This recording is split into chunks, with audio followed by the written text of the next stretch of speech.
Welcome to Cardinal Community TV. This broadcast is made possible by the District Video Club, which is directed by Mr. Paul Ferguson and advisors Mrs. Stephanie Blythe and Mr. Brad Barhorst. The DVC also consists of students from Brookside Middle and High School in grades 7 through 12. We live stream after-school events for grades K through 12, such as sports, concerts, plays, award ceremonies, and more. Please subscribe to our YouTube page, Cardinal Community TV, to never miss a production. Thanks and enjoy the show.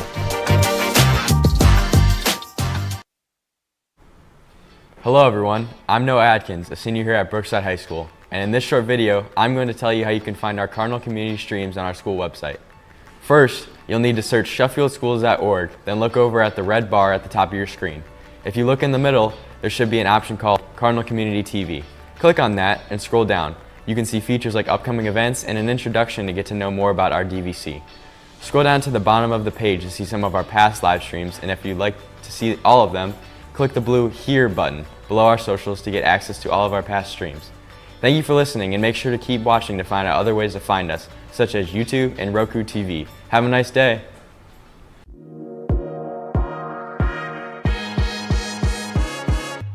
Hi, I'm Alex Hicks, a student at District Video Club. In this video, I'm going to show you how to watch live and past Brookside school events on YouTube. First, go to YouTube, and once you're on their homepage, go to the search bar. Type in Cardinal Community TV and click on the Cardinal. Once you have clicked on the Cardinal, you will see an option that says Live. Click on Live and you will see all of our videos. There you can also find our latest, our oldest, or most popular videos. You can also look on playlists and choose a specific group of recordings. Thanks for watching. I hope this helps you in finding our events. Guys, my name is Alex and I'm a sophomore here at Brookside High School. And I'm Trevor and I'm also a sophomore here at Brookside High School. We both are part of the District Video Club, and if you're tired of watching our live streams on your phone and computer and want to watch our live streams on a bigger screen, you now can watch our live streams on Roku TV, Apple TV, and Amazon Fire TV. We will show you how to find us on the Roku TV, but the other two are very similar. First, you'll need to find the channels icon on your home screen and open it. There will be a search channel icon and click on it. In the search bar, you will type in Boxcast. There will be a green and white icon. Click on it, and to the right, it will say Add Channel. Click on that, and then it will say Channel Added. After that, click on the Go To channel and the app will open, and then you'll see a magnifying glass that says Search. Search for an organization, and then you will type Sheffield and see our Cardinal logo, which you will click on. And after you click on that, all BMS and BHS streams will be available. We hope you found this video helpful, and stay tuned for more ways to find our stream. Thanks for watching.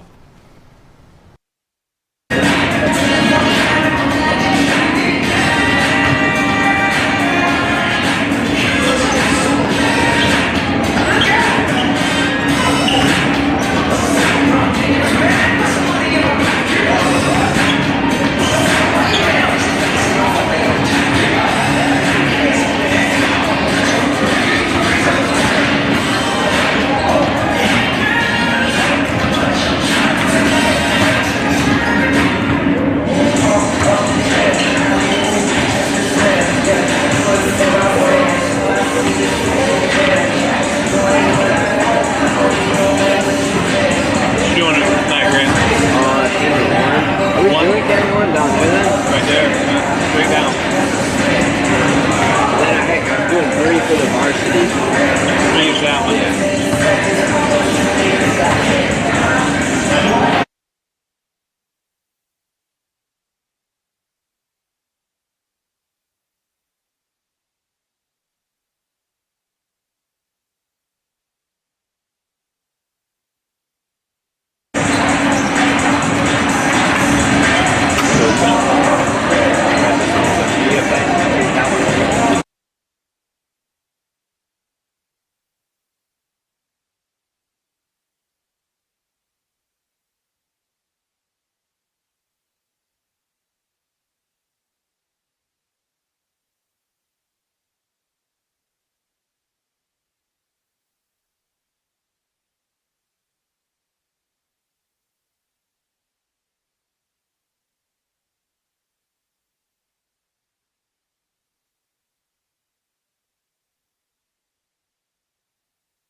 got the microphone.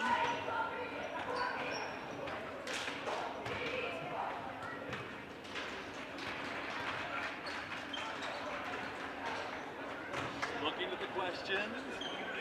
Athletes are expected to be individuals who will make a good impression for their schools. Another game day tune is coming up here on Game Time. The Cardinals are all in. We back up Brookside Cardinals. Tupac.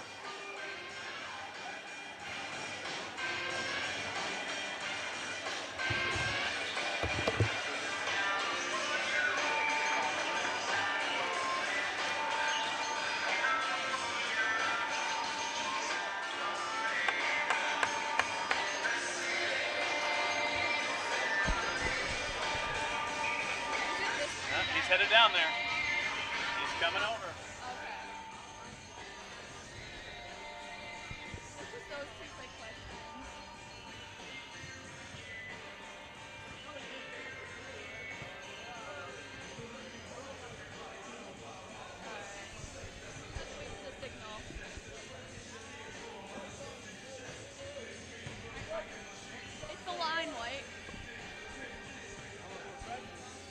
Hello, hello.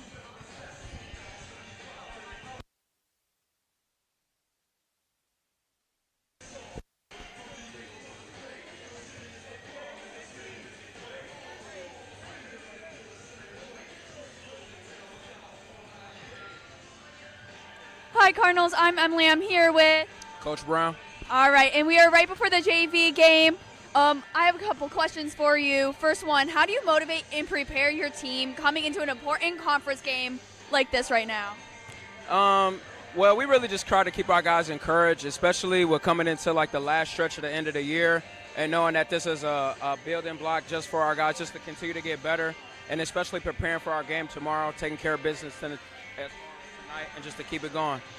All right, and the second one, what does the team need to do in order to win this game? We just got to take care of business, really. Our guys prepare very well throughout the week. We practice hard every day. We get after it, and they just got to do what they do.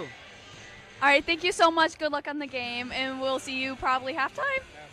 All right, back to you.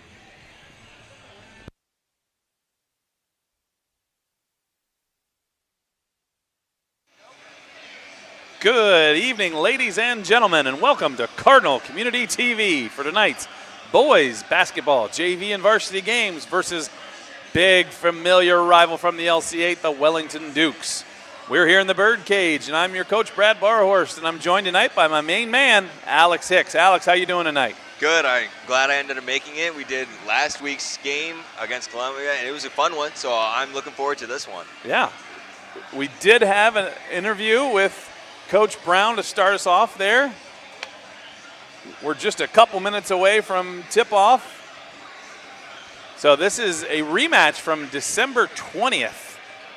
The Cards went down to Wellington, not too far away, half-hour, 45-minute drive, and put a beating on. Yeah. Both teams put a beating on the Duke. So hopefully we can redo that scenario again tonight. We also have our senior night activities. We'll have a lot of coverage from the senior night festivities. We've got interviews with most of the seniors. We caught most of them this week. Of course, we had kind of a crazy week, Alex. Crazy week. Wednesday and Thursday, we ended up not having school due to some unforeseen circumstances, things beyond our control. So we did manage to catch most of the kids.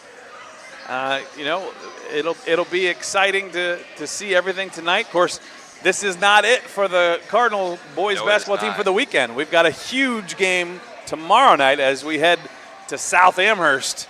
The Cards will be taking on the Firelands Falcons, and that's a huge game in the LC8 standings.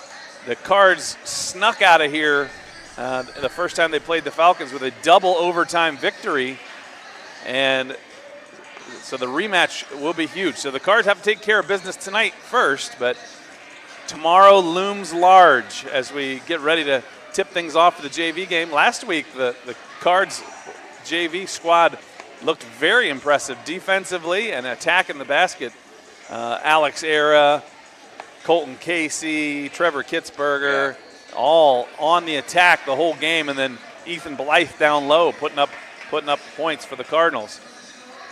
Yeah, I mean, last week, key players, like you said already, Alex Ayer and Colin Casey, with their speed, they're both track. One was pure old track, but we're still trying to get them on. Yeah. But their speed is great. They drive to the net, and as you said, Ethan Blythe was huge last week with his rebounds and, his height. And also Jack Holman with his rebounds. Yeah, Jack. He might the freshman Jack Holman had a good game.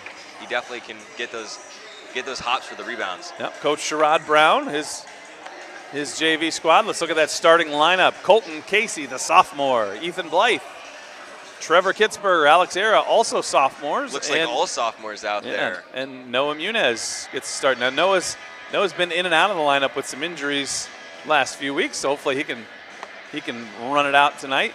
You mentioned that we're starting all sophomores tonight. We've seen lots of minutes from Holman, who's a freshman, as well as Brian Price, who's a junior. Mason Lascola is a freshman. Cole Lapone, Drake Cantu, and Sabian Figueroa round out the lineup for the Cardinals. Gets set to go here. Ethan Blythe going to tip it off, and the Dukes will control it. Pressure immediately from the Cards, tipped away, tapped around. Blythe with the steal. He's on the break. And he'll draw the foul. So just 10 seconds in. 10 seconds in. Cards have already got a steal. They've gone out on the fast break, and they're going to the free throw line to shoot 2. This was a very prominent thing last game. Ethan Blythe went to the line multiple times, and the defense really kept getting steals. Yeah, the aggressiveness, not just the speed, but the aggressiveness of the Cardinals was key against the Columbia Raiders last week. As Ethan Blythe starts the scoring off for the night, makes the first. He'll get one more chance. Knocks them both down, and the Cards are immediately up in full court pressure. 1-2-2.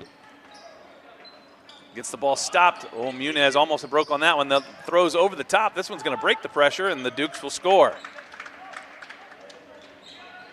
But here come the Cardinals right back with it. Alex Era pushes the tempo. Ball moves quickly. Kitzberger will try from 3 off the front of the rim.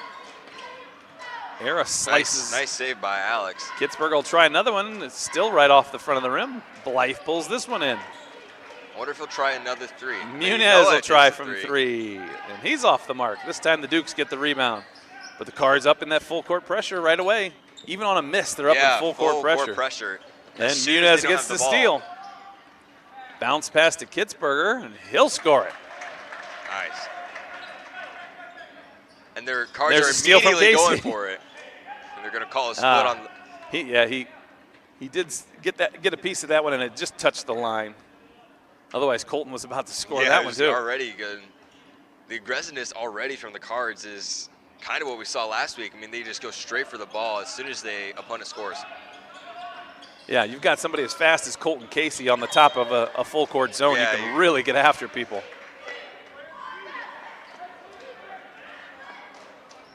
And that'll create a turnover for them. Cards will set it up. Wellington sets up in a 2-3 zone. They'll look to take away the penetration and attacking drives from the Cards. Nice save by Alex Era there. And he'll get the rebound on the Blythe miss.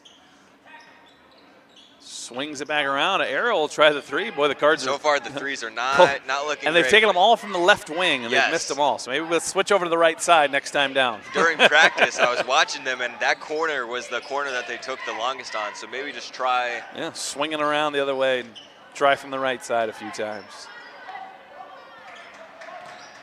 Cards in a man-to-man defense. And they'll force a rushed shot that goes out of bounds. This one will go to the Cardinals.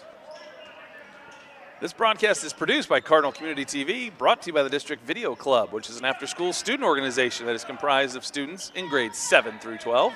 The DVC is directed by the man, the myth, the legend. He's here with us tonight. Mr. Paul Ferguson, fully recovered and back amongst the living this week. As the Dukes get out on a break and miss it, Muniz comes down with the rebound. Also, Mrs. Stephanie Blythe, who I'm sure is in attendance tonight, and myself, Coach Brad Barhorst. You can't forget your stuff in this one. You're also running this thing. Era surveys the scene. Blythe with a nice take down the middle. It's off the mark. Wellington will come out with it. At the bottom, they're getting ready probably for a substitution with Jack Holman and Brian Price.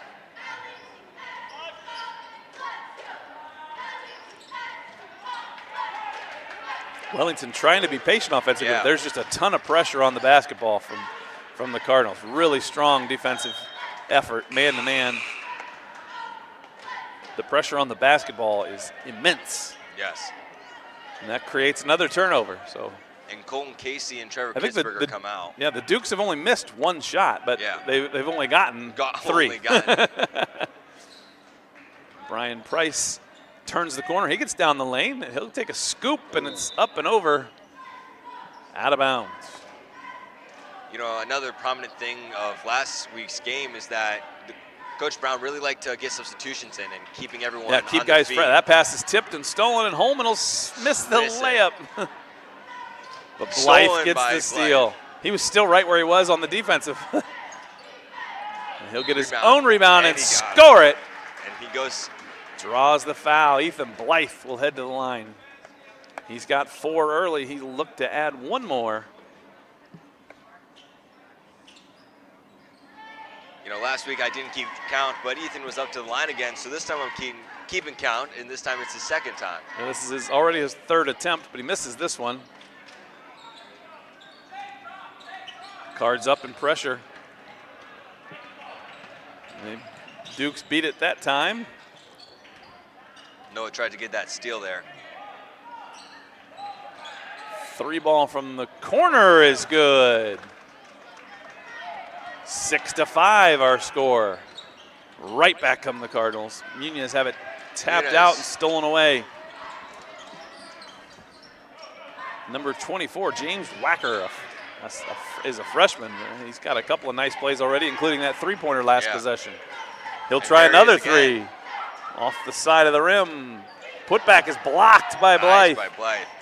Era comes out with it. He's on the attack. Slices down the middle. Muniz will take the 3 off the back of the iron. Tipped around. Brian tipping, trying to hold on to it, but he just couldn't get it. Price tipped it right, tipped it left, and then tipped it out. Lascola and Casey come back in the lineup, but we're going to have our first timeout of the game, a 30-second timeout.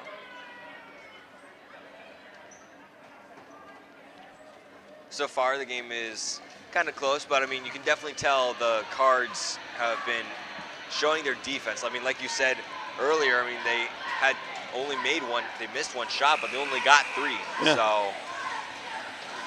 So Wellington, and thing you notice already with Wellington is, you know, a couple of their guys are huffing and puffing. Oh, a couple of, I got one that's got his hands on his knees already.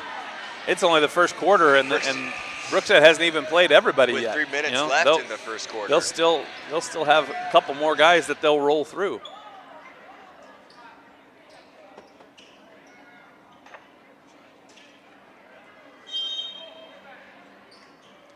Pressure defense from the Cardinals. Lascola comes up and Era takes it away. Looked like a straight pass to Era there, but nice job. Boy, a lot of contact, but they call it a clean block. Yeah, no call Dukes there. come out with it. Yeah, they're going to get Mason on that one. A lot of hand-to-hand combat there from Mason Lascola. We're trying a new setup tonight, folks. Up here at camera number 1, our main camera is down a little bit closer to court level, so we'll get some better angle there. So that gives us a lot more room up here. We probably should bring in some lounge chairs and snacks and stuff. Yeah, what do you think, it's just all this space. I mean, we could just relax over here. Tonight's Cardinal TV crew consists of Alex Scully, middle schooler, Tyler Kovach, Jared Dunn, Blake Tomanek, yourself, Mr. Alex Hicks, Grant Brzezinski, and Emily Swalinski, superstar. She got that interview with Coach Brown before the game. Cole Lapone into the lineup, gets a nice steal, but he can't keep his feet down. Yeah, he kind of just jumped a little bit, and they just called it there. Tapped away by Blythe. He's on the attack. Spin move and scores it. Ethan Blythe has had a pretty good start to this 6 of the game. 8 to Ethan.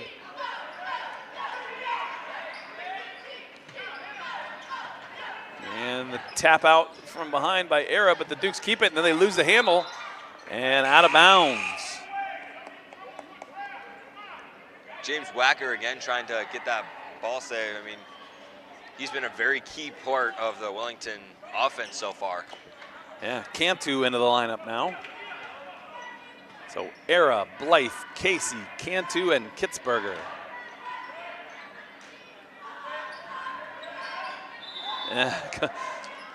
That's the speed from And Colton he made Casey. it, too. He got going too fast. I know he took got a little going too many fast, steps there. faster than the ball could move with him. Worst part is that Cantu actually made that 3, so if Colton didn't get that there, we've gotten 3 points on the board. That time the Dukes break the pressure but lose the handle coming down, so they can't get a quick shot up.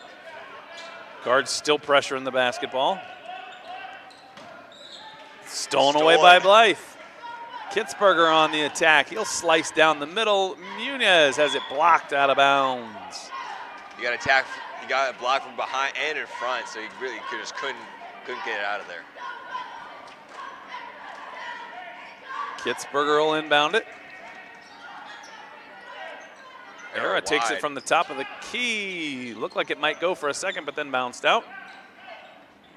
The defense right now. Stolen by Cantu. Can't finish. Duke's back with it.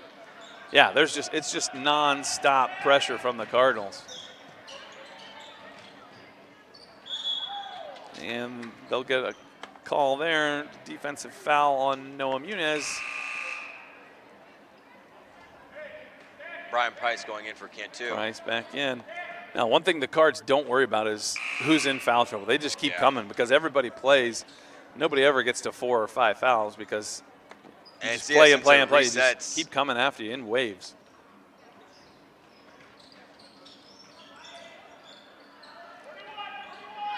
Trapped on the side over there. He battles through it. Pass is tipped out. Oh, and stolen away by Blythe. Again. So that's 3 or 4 steals from Ethan Blythe already. Yeah. And Brian Price will draw the foul. He'll head to the line.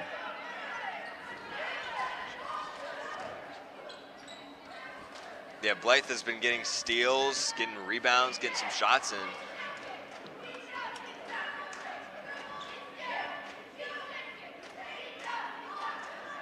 Price a little bit strong on that one. Brian Price is still wearing that headgear from his injury. Yeah, the broken nose he suffered a couple of weeks back. Yeah, and he overcorrected. He was a little strong on the first, and a little soft on the second. Hey, but if he gets it the 3rd time, he's going to make it. The Cards still lead at 8-7. We're under 30 seconds to go here in the first. Duke's doing actually really a nice job to stay in this with the amount of turnovers and pressured plays that they've had. The Cards have been taking a lot of threes that they just haven't connected with. And if they connected those threes, this score would have been much higher than it is right now. Era's 3's off the mark, and that'll be another foul on the Cardinals. This one on Brian Price. And Noah Muniz will come in to the lineup for Brian. Oh, for Mason? Oh, no, for Mason Lascola. I thought it was Brian, too. 5.7 seconds to go here in quarter number 1. I don't think they're going to be able to get down the court in time. Yeah, they'll be lucky to get over half court, yeah. Yeah. And that'll do it for quarter number 1. We've got your JV player intros to show you here. Here's the JV player intros after 1.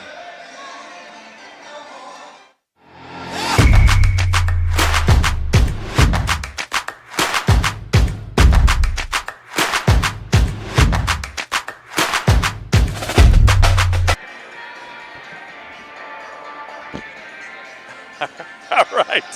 So we thought, we'd give you some first quarter JV girls highlights. It was all planned, all planned. All planned out. What do you want? My name is Bella Weiss.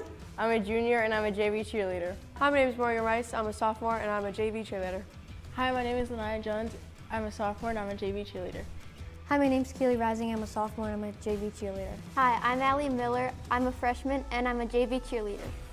My name's Lily Shrimp. I'm a sophomore and I'm a JV cheerleader.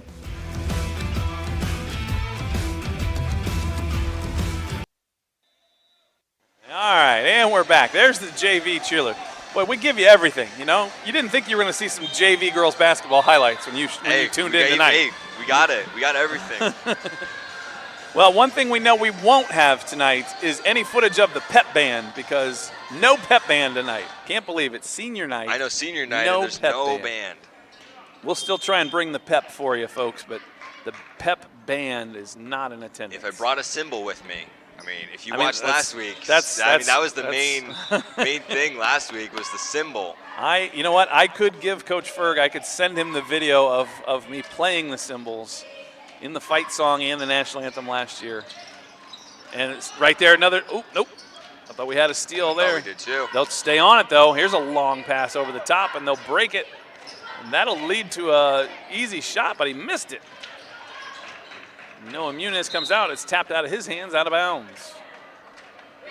Very fast, and like as soon as the second quarter started, a lot of fast motion from both teams. Alex Era, who last week Alex just played the first 2 quarters, so let's see what he plays tonight.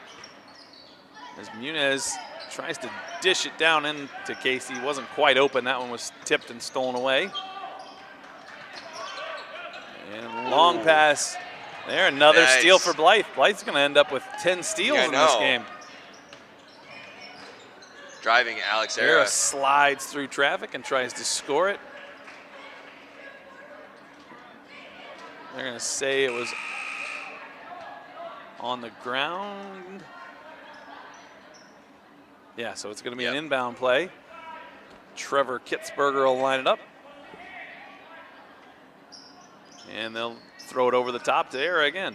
Good job by the Dukes taking away the play, forcing the Cards to throw it to the outlet over the top, which was Alex Era. Casey with the spin move, no good. Ethan with the rebound. Blythe almost had the rebound, lost Just it away. got Here come the Dukes. Chance for them to actually take the lead, and they do. So Wellington leads at 9-8. Despite the huge number of turnovers, Cards a little deficient offensively so far. Holman skips it to Era, back to Kitzberger. He'll draw in the defense, and it's kicks it out of bounds. Brian coming in for Casey, it looks like. And Drake Cantu. He'll come in and for, I don't know, Trevor is running over we've there got too, another so timeout here. That's okay. 30-second timeout. So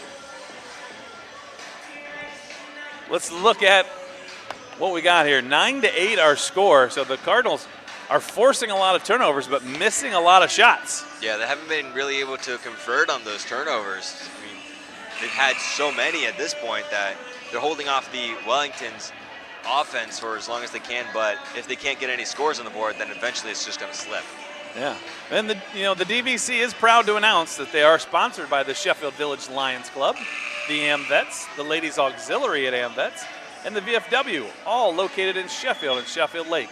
If you would like to sponsor and help the District Video Club, please contact Mr. Ferguson's email at pferguson@sheffieldschools.org. Always looking for sponsors. And I'll make my weekly pitch to the folks at Five Guys. We would love to have you. We could announce the starting lineups as here's tonight's Five Guys. Oh, I see. Okay, I see that one. Yeah, I like it. Tonight's Five Guys. That was a foul there from Era. Actually, a good foul because that was an easy layup. So a good job by Alex to make sure he did not score. Make him earn it at the free throw line.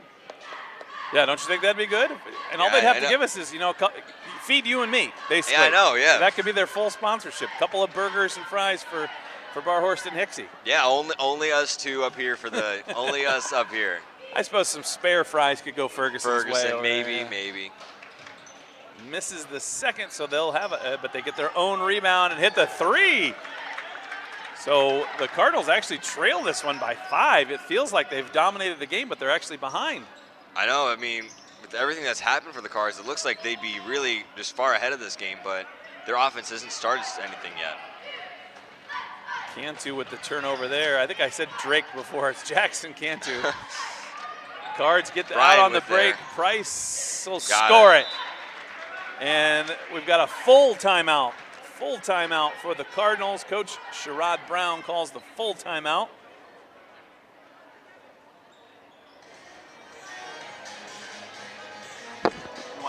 JV player intro? We have that?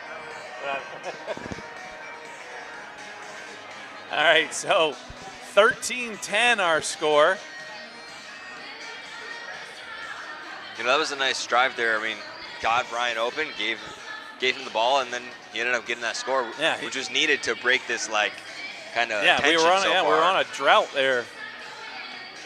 Hey, folks, we want to tell you, don't miss any future District Video Club broadcasts because we plan on doing the boys basketball home playoff game this year. They may have a home game. They may even have two, depending on how the draw goes. The draw is this Sunday night, so we'll see because it has not yet been determined who we play, when, where, any of that kind of stuff. But we're hoping to cover tournament basketball for you. That'll be exciting to do some playoff basketball.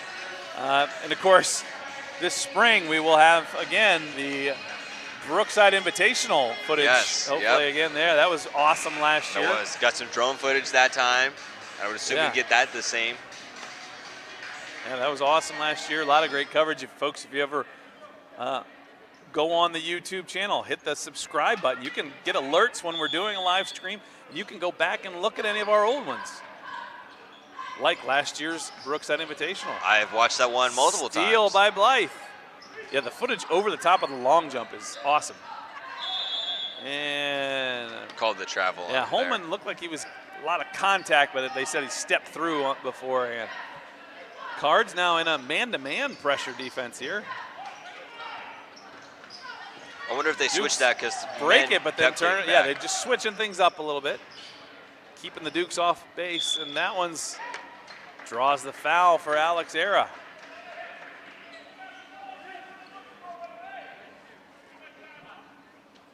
So Alex is going to go to the line. We're going to have a quick in-game message on how to find the Cardinal Community TV webpage on the school site to locate any upcoming events and past events if you missed one. Hello everyone, I'm Noah Adkins, a senior here at Brookside High School, and in this short video, I'm going to tell you how you can find our Cardinal Community streams on our school website. First, you'll need to search SheffieldSchools.org, then look over at the red bar at the top of your screen. If you look in the middle, there should be an option called Cardinal Community TV. Click on that and scroll down. You can see features like upcoming events and an introduction to get to know more about our DVC. Scroll down to the bottom of the page to see some of our past live streams, and if you'd like to see all of them, click the blue Here button below our socials to get access to all of our past streams. Thank you for listening, and make sure to keep watching to find out other ways to find us, such as YouTube and Roku TV. Have a nice day. Look at that, we took enough of a break, we're right back to another free throw. I know. Era made the first, missed the second, and then Era had a steal and led it up to Muniz, and Noah's going to shoot two now. Chance to tie the game. Off the front of the iron that time, a little bit flat on that one. Noah's got to get those knees into it, get a little lift into that free throw. Got to get that arch, although I really can't be saying much because, you know, I'm not down there, so. Makes the second. Nice correction there. Cards come out, matching up man-to-man, switching all those screens. Ethan Blythe will stay back so they don't give up any long balls. Now he'll pick up the traffic, and the Duke's player got a little bit out of control, and he'll get called for a turnover. You know, I like this replay screen right next to us. We're getting the good replays tonight. Just constantly upgrading things around I know. here, Dixie. Soon we're going to have just like a full-on.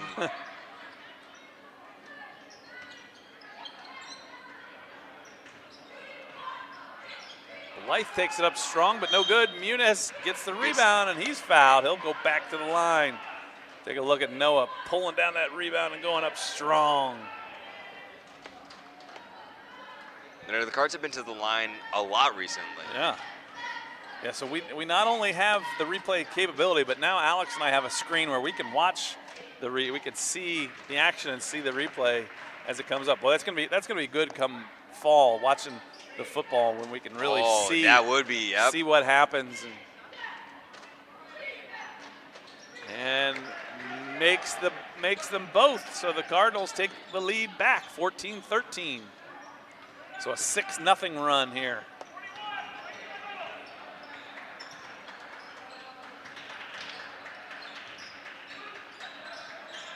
Pressure defense from Casey. Kitzberger gambles but misses it.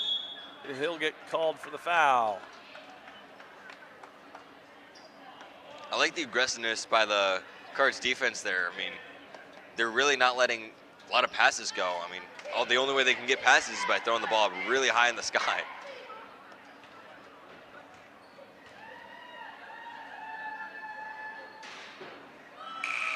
First is no good. Dylan Parsons, another freshman for the Dukes.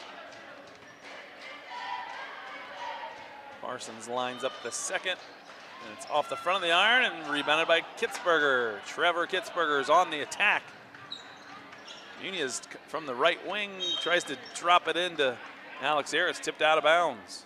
3 minutes, 44 seconds to go here in the first half. Cards lead it by 1 as Price comes in. He'll come in for Noah Munez.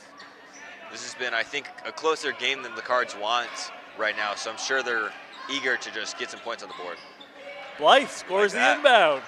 Right on cue. 16-13. Price gets a piece of it, but the Dukes control it. Casey's all over that basketball now, and Kitzberger broke on the ball, but it just gets a piece of the Duke player as he tries to catch the pass. Yeah, he just had a little too much momentum there that he just bumped into him. Another foul on Trevor, and Holman will come in for him.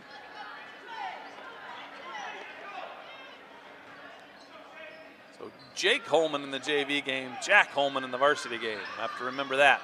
Yes, I mean, it's going to be hard to remember because they... And kicked out of bounds. The pressure defense has created some live ball turnovers, but a lot of passes out of bounds and travels and what we call dead ball turnovers. The passing has been very erratic for the Wellington team. Casey penetrates the defense, and he'll try and drop it down, but he slides his feet. It's happened to Colton a couple of times already, just sliding a little bit or taking an extra step.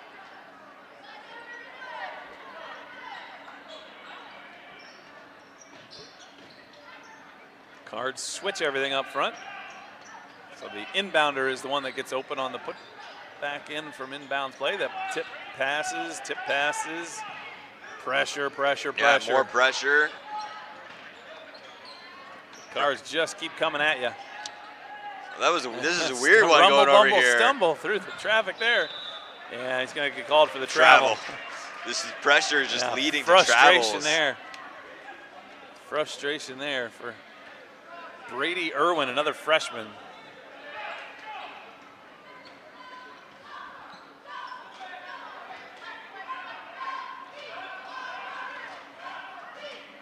Era keeping that ball moving. He gets it from one side, immediately is looking to go the other way with it. Cantu brings it around now. Yeah, they are passing like crazy right now. Skip pass stolen away. Here come the Dukes. The drive, and they'll call the foul. Looked like Blythe got him that time. The number 10. Nope. Landon. They called Alex Era for the foul. Alex Era.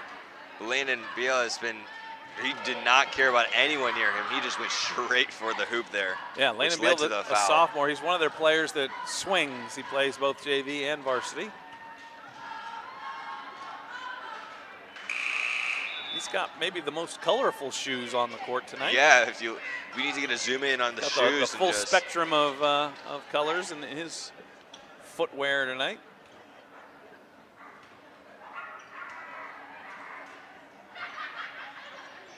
Makes the second. 16-14 our score. Under 2.5 to go here in the first.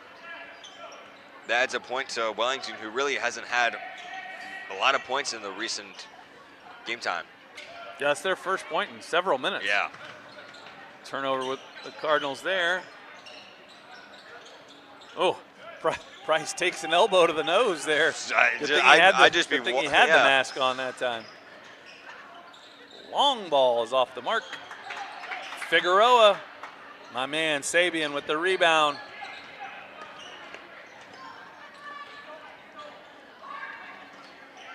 Basically 2 minutes left in the second quarter, and I wonder if Alex is going to stay for this whole part, or are you going to get kicked out later? Drive, and it's off the glass. No good. Yeah, so I really like the defensive effort from the Cardinals, but the offensive end has been sloppy. Yeah. A lot of missed threes and just not a lot of points made from all the turnovers they've had. And the drive-in basket for the Dukes is good. That ties it up. James Wacker. Solid night for the freshman. Figueroa with the runner. Wow, that was impressive. Big Daddy Figs with the running two-hander. And that's a turnover. The inbounder was not yet back in bounds before he touched the ball.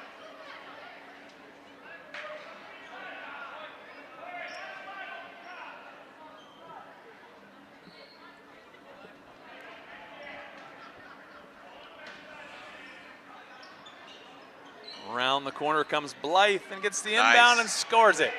Using his height there, back-to-back baskets for the Cardinals. 20-16. Defense just really has to hold out until time elapses. 3-ball off the mark. Blythe lets it go out of bounds. Cardinal basketball, 37.7 seconds to go here in the first half.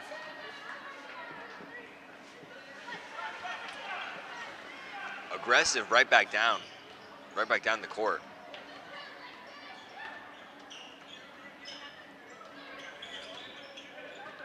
Drops it into Blythe. He'll make his move down the lane, off the mark. Fighting for it there. And they force the turnover.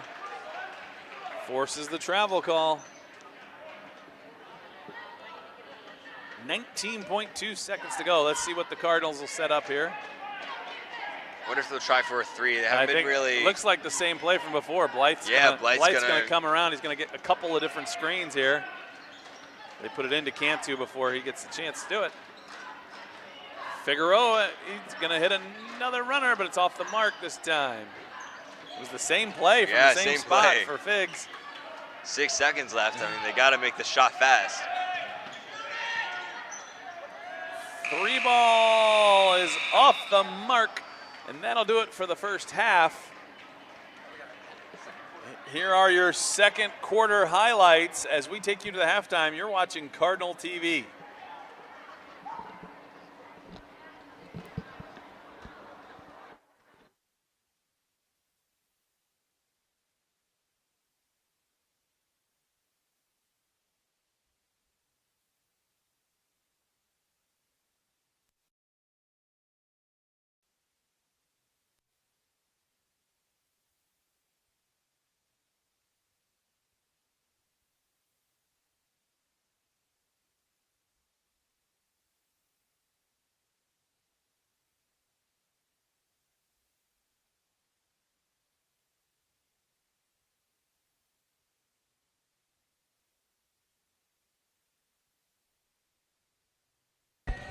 Hey Cardinals, I'm Emily. I'm back here with Coach Brown. It is halftime of the JV game. Just 2 more questions and then you can go talk to your boys. First question is, how do you think your team's doing so far performance-wise in the first half? We just got to do a lot better, take care of the ball better, and make some open shots. We're getting turnovers, but we're not really doing nothing much when they're giving us the ball, so better. Yeah, and then the second question, what do you think your team needs to do to keep improving? What are you going to tell them? Like, what do they need to do to pull through and win in the second half? Oh, we'll probably be up a lot more if we made some shots. So they just got to get confident and just see it going through before it even goes to the rim. So it's just really simple. All right, thank you so much. You go pump up your boys in the locker room. See you then, Cardinals.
And welcome back for the second half.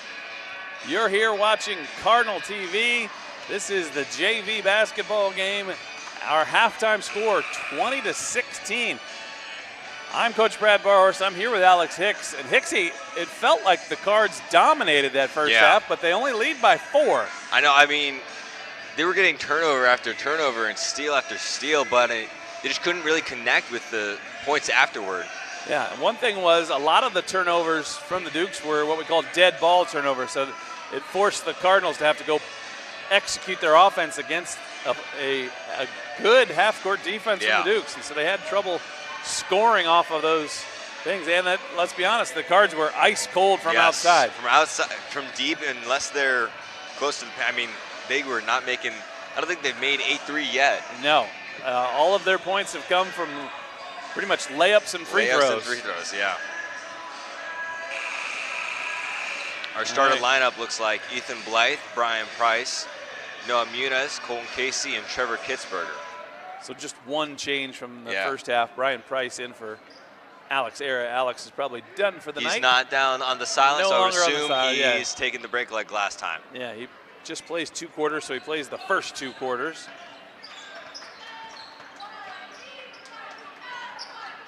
Three ball from the Dukes is off the mark. Blythe comes out with a strong rebound.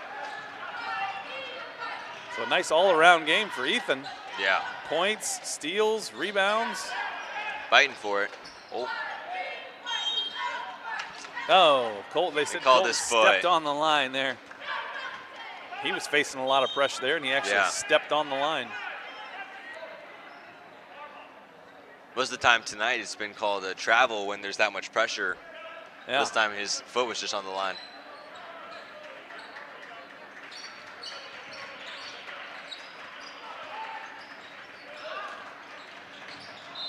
And Casey's going to get called for the foul from behind on that one. Still aggressive for the Cards defense. Now, we mentioned in the first half, getting a foul called on you is not going to stop the Cards from coming at you. They will continue to come. Nice drive by the Dukes there and scores it. Number 33, Thomas Lisa. You know, he's not listed on the junior varsity board for us, but he is playing for junior varsity tonight. And score from Colton Casey as he drives down the middle and puts in the little floater. 22-18. That pass is up and tipped and loose and stolen away by Blythe. Muniz drives the baseline. He'll go up strong and draw the foul. He'll go to the line to shoot 2. Let's take a look at that one on the replay. Yeah, nice drive. Gets into the traffic there and draws the contact. Was going to be confused there if they didn't call that a foul, because it definitely looked like that up here. Noah Muniz, the sophomore, gets the first. You see our student section starting to file in here now. Tonight is obviously a blackout. Almost all of our students that are over there are in black shirts, some of them even black pants. They're fully committed to the Well, you want to talk about fully committed. Tyler Brennan, I've never seen him wear pants. He's true. Only shorts guy over there. Yes. Also, Omar Afena. He is. Omar I don't think I've seen him wear pants once in all my years of being with it. I don't think I've seen him wear pants. Commitment to it right there. Guards forcing one there.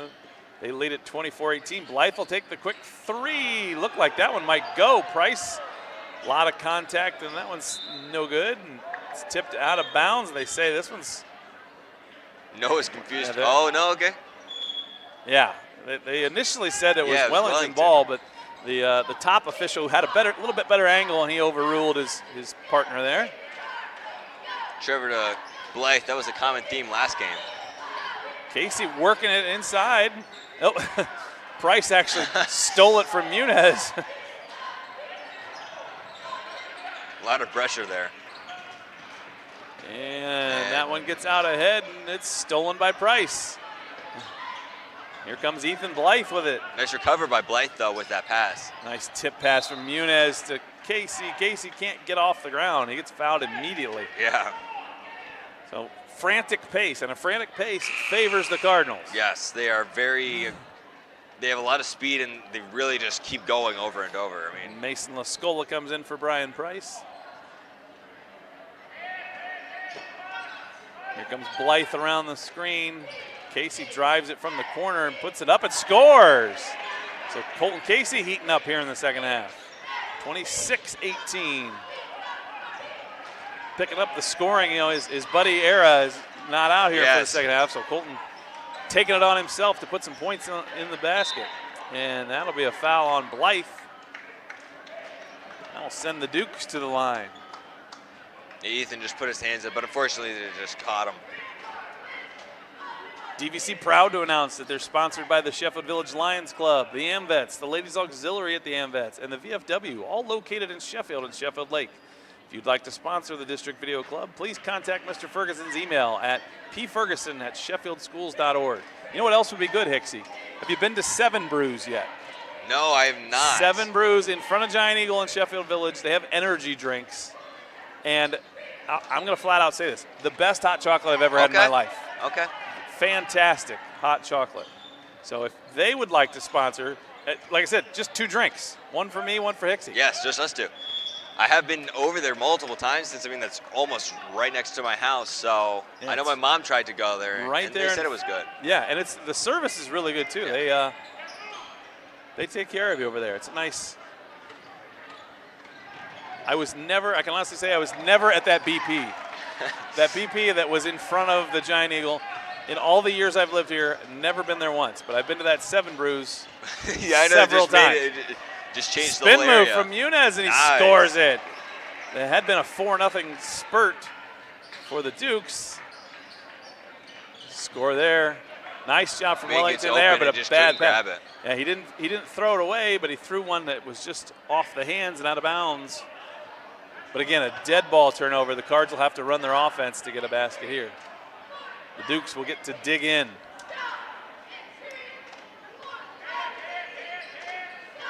Ethan to Trevor.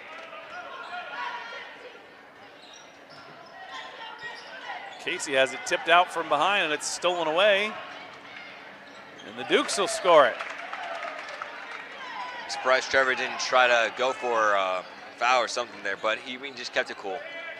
Right back down come the Cards. Kitzberger to Muniz. Oh, with a lot of contact. Yeah. They're going to call Noah for the travel. Like he got banged pretty good all coming around the corner. Out of all that contact, I mean, they called it on the travel. Good pressure there. Nobody rotates over on the backside, and the Dukes are on the break. And the floater is off the mark.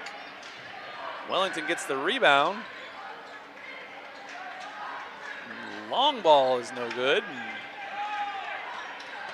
Cards come out with it. Noah Muniz. Blythe takes it from the left wing, drives to the baseline. He'll score it. Another basket for Ethan Blythe. He's closing in on a triple-double, folks. Yeah, I know. He's close on doing points everything. and steals and rebounds. He's going to have a solid all-around game. And this is going to be his 3rd time to the line. Off the mark there. There should have been a violation. The Duke player on the bottom was moving well before Ethan let that one go. We'll get the replay here. Oh, old replay, but still a nice shot, though. In one, as they say. Stolen by Kitzberger, but he slipped down. Fell right on his keister there, did Trevor Kitzberger. Right after that, Trevor made sure his shoes weren't sticky anymore. Dukes break the pressure that time. It's out ahead over the top. And an out-of-control shot gets a foul call from Mason Lascola. So multiple angles we got. The camera's down tonight. Camera 1, the one we're looking at right now, is no longer up here with us where we're kind of searching down. There's camera 3. Camera 3. I like that angle. You're looking right at the action. Yeah. Free throws no good. Casey and Price back in the lineup for Kitzberger and Lascola.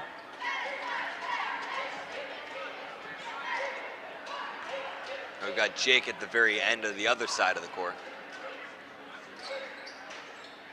misses them both. Blythe with Blythe the rebound. It's been a common theme so far. Muniz up with it. Blythe from the wing. Takes a little hop into the lane and scores it. Another basket for Ethan Blythe. Duke's breaking the pressure a little bit better here in the second half, but not scoring out of it much. 3-pointers off the mark. Casey's coming back with it. Colton Casey's on the run, bounces it through traffic, and it's tipped out. Duke's come out with the loose ball. They're on the attack. Missed layup. Smart by Ethan to not sloppy really. basketball right now. Let's shot by Ethan though to not. I saw his arm wind up and he almost went to try to wham and it might have been called for a foul. So luckily he didn't there. Jackson Cantu back in the lineup. He'll come in for Noah. Duke basketball on the side. Surveys the scene. Good man-to-man. Nobody's getting into the paint on that drive. Tough shot there. Yeah, tough shot. Off the mark. Blythe with another rebound. Cantu, a clean block. Yeah. And the Dukes get the rebound. The Euro step and up and blocked by Blythe. Here comes Price with it. He'll get in traffic and then get fouled on the floor. So a nice block there by Ethan Blythe. Yeah, he spread his arms up and Brian blocked it. comes to a jump stop and gets fouled before he can get off the ground. But in a time where the Cards do have to convert with their offense, not one of those you can just try it and get a free throw shot. Yeah, I don't know if Ethan Blythe will get to 10 blocks to get to the quadruple double, but he's Quadruple-double, got he a might. chance at a He might. triple double. Points and rebounds and steals.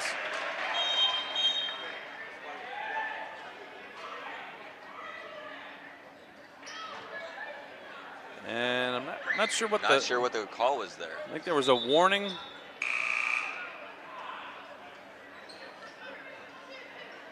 Something that Colton did, but I don't know what. Yeah, I'm not entirely sure. It was a warning from the official. Maybe his hand over the line on the inbound. Coach wasn't happy about it. No, not at all, no. Muniz gets a piece of that, and that's a steal for Blythe. Boy, that we just have not hit from the outside in this one. This score could be a lot worse. Ethan with that. Blythe with the turnaround. Puts the lead to 12, the biggest of the night for the Cardinals. And Price is going to get called for the reach there. Fourth team foul on the Cardinals here in the third. All right, with 1:30 left, I mean, I really don't see the Cards stopping their aggressive offense. I mean, it hasn't happened all season. I don't think it's going to start now. And that inbound is tipped, but the Dukes maintain the possession. The ball's out of control there. Cards had a chance at it. Down the middle, no good. Muniz comes out with it. Muniz driving down. Shakes and shimmies, and it's swatted out of bounds. Did a little floater there, and the Duke player was having none of that. Away. Minute 15 to go here in quarter number 3. Pass over the top to Blythe. Kitzberger to Blythe. And 3. There it is. Trevor got it. I think that was a good pass from Blythe. Yes, good pass from Blythe. So he gets an assist, does Ethan Blythe? Yep. He's going to go for probably 8 assists. I don't think he's going to get to 10 on the assists or the block, but the rebounds, steals, and points, I think he's going to have most of that. You know, if you had like a basketball fantasy, I mean, you could just bet on those. I mean, how many assists you think Ethan's going to get tonight? Full timeout here.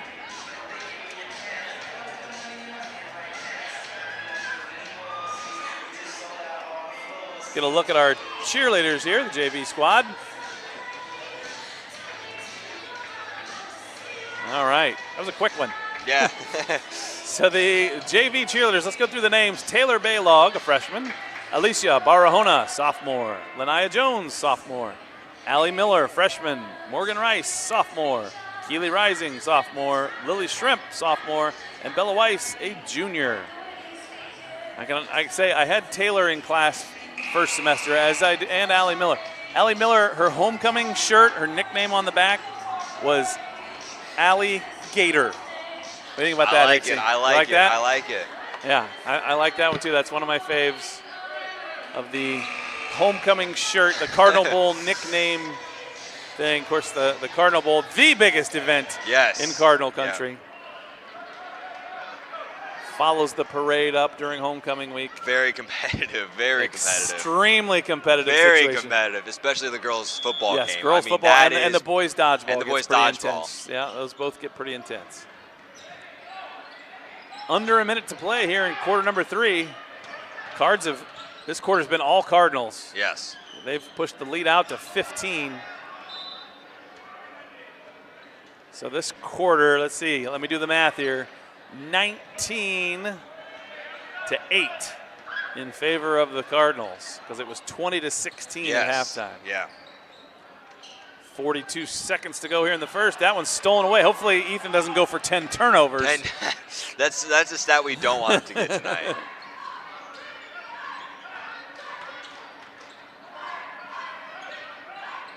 The dreaded heptuple double-double. Tipped pass there. There's another rebound for Blythe.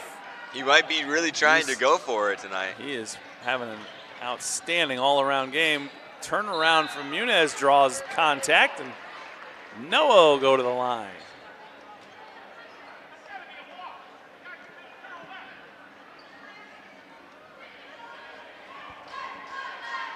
Noah Muniz, the sophomore, will go to the line, looking to extend this 15-point lead. And he makes the first. Jake Holman into the lineup for Sabian Figueroa. See if the Cards can set something up and try and get one more steal and basket here in these last 12 seconds of the third quarter. With how aggressive they are, I mean, I wouldn't be surprised if they end up making that happen. Makes the second. 41-24 now our score. And Duke's player catches the ball on the sideline, steps out of bounds, does Thomas Lisa. All right, the Cards have a shot at making this possible.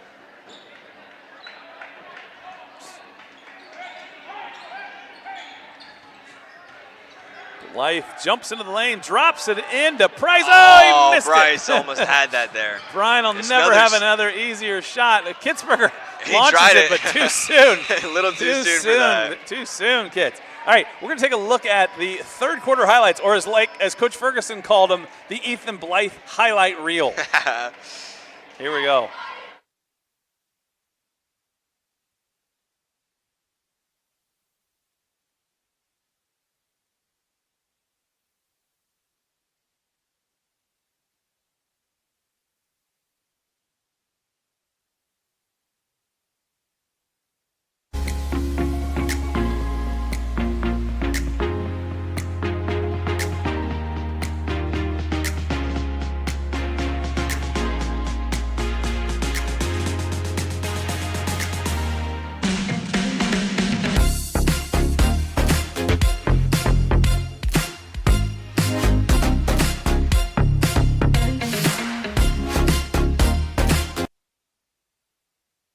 Welcome back. I was watching that, and there was a lot of Ethan in that. Yeah. So the question, who makes that highlight thing? Hicksy and I were both wondering, Ferg, are you cutting that? Like midway through the show, he's just cutting the edits? So, in other words, if you had a great play in the first half and didn't get in there, it's because Coach Ferguson doesn't like you. You're in his class, and you didn't do your homework or something, and you didn't get in the highlights. So, sorry to you. The senior parents are funneling their way out in the hallway. Lots of red and black for the Cardinals there.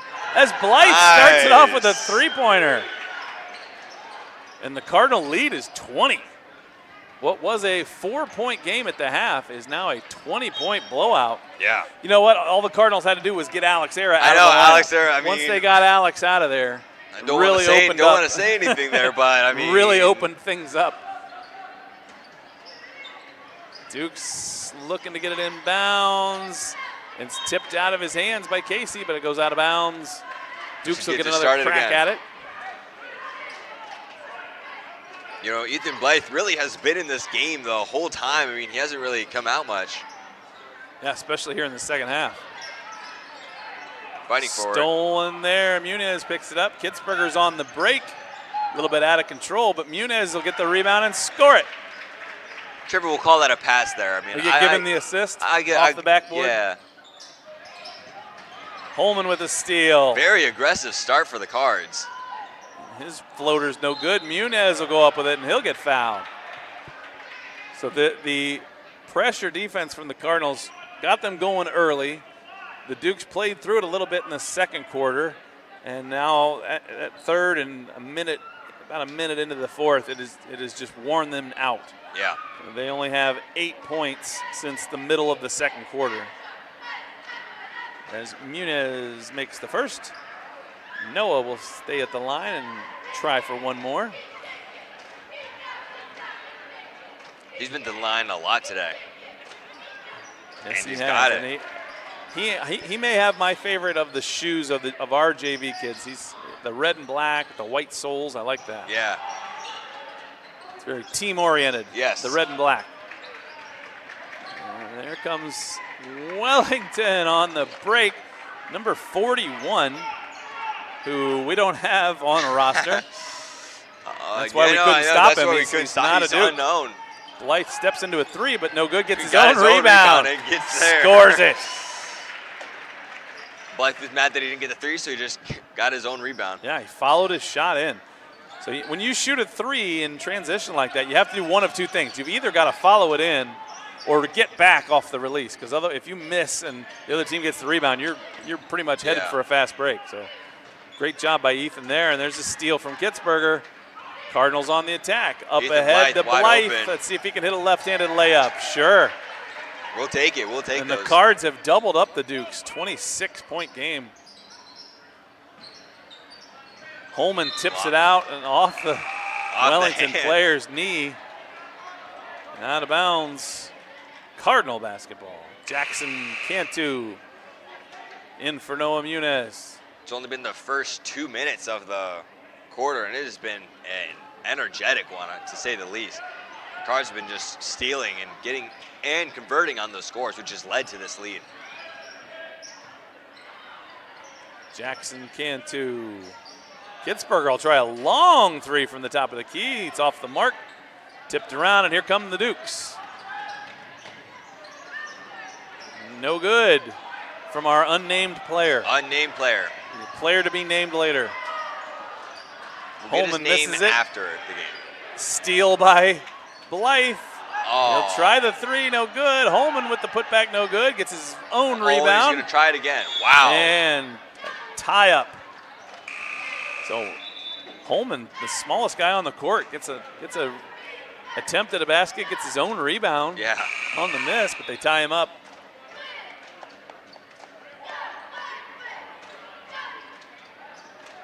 .24, James Wagger's back in.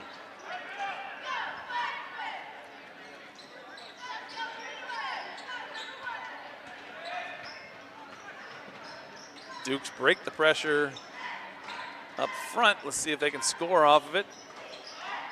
Good ball movement there. Three ball from the top of the key is good.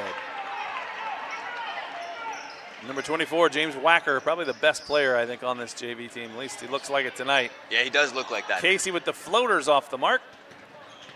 Wellington out with it. Dukes trail it by 23. And number 10, We're here in the fourth quarter. Foul on Colton Casey. Colton, I don't know if you saw this, Hicksy. Colton set the school record for the indoor track 200 meters the other week. Not surprised. You know, that's actually the thing I wanted to ask him. I wanted to ask because I know a lot of our kids went to those. Steal by Casey. Yeah, it's amazing to see our guys that are basketball players and do indoor track, as well as girls. Yeah. Avery Davis has set the 60-meter hurdle record indoor multiple times this winter, and she's a full-time basketball player. Colton Casey, Mason Lascola, Anthony Robinson, all guys that are heavily featured in the basketball program, but also did some indoor track meets. Tyler Kitzberger has broken the shot put and weight throw. Have you ever seen the weight throw, Hixie? I have not seen the weight throw. So the weight throw is a heavy metal ball with straps around it and a triangular handle. So you hold the handle with 2 hands and you spin around and you fling it. It weighs 25 pounds. Ooh, okay. So he won that. Tyler you Kitzberger definitely broke the school record. Of course, he's our only guy that's ever done it. So anytime he has a personal best, it's a he'll say he beat the school. He'll say he beat the school. Yeah. But he has gotten pretty good. He's gotten over 40 feet with his shot put here this winter. Yeah, he is definitely one of our best for shot put. Of course, he's best known as a discus thrower. Yes. Hey, Cole Lapone, his first basket of the night. Good-looking jumper from Cole. They got the student section really fired Steal up. by Muniz, and he'll score it. The crowd is going wild. Actually, that really Lapone going wild three got the crowd into it, even though they're comfortably ahead. We've doubled up the Dukes with a 58-29 score. Good pressure defense from Lapone. Good screen from the Dukes. They'll try a quick 3 from the left side. No good. So it must be that end of the floor. Yeah, the left side both have. Nobody's don't go for that side over there. Blythe swings it across. Lapone thought about taking another one. Tried for that one. Price will try a 3. He got it. Back-to-back 3-pointers from the left side for the Cardinals. Hey, just shoot from the left side, and I mean, you got a good shot. The left wing on this end is good. The left wing on that end is not good. Yeah, those don't work over there. Lascola is going to get called for the foul. Mason Lascola, the freshman. Like I mentioned, another guy who did some indoor track. His 800-meter time is coming down. It looks pretty good. I will give him that 800. Please take me out of that. That is a hard event. Take me out of that 4x8. You got him instead. That is a hard event. Mason Lascola keeps after it. And it ends up being a good foul because he misses the first. Figueroa and Cantu back in the lineup. Price going out, and so is Blythe. Dr. Cook in the house tonight, folks. Oh, yeah, there he is on the Michael left Cook side. in the house. Maybe we can get Dr. Cook up here. You think, Ferg? If we send a scout down, maybe get Ferg up, get Dr. Cook up here, maybe talk to him about the things going on in Cardinal country. 61-30. The Cardinal lead is 31. It was 4 at halftime, folks. Second half onslaught. Since I have, the scores with me since I kept track last game, they've already beaten how much they scored against Columbia, so looking good for the Cards so far.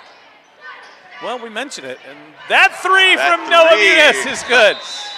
They had 20 with Alex Era in the game. They have 44 without him. Way you're maybe not. He's on varsity. Coincidence? I don't know.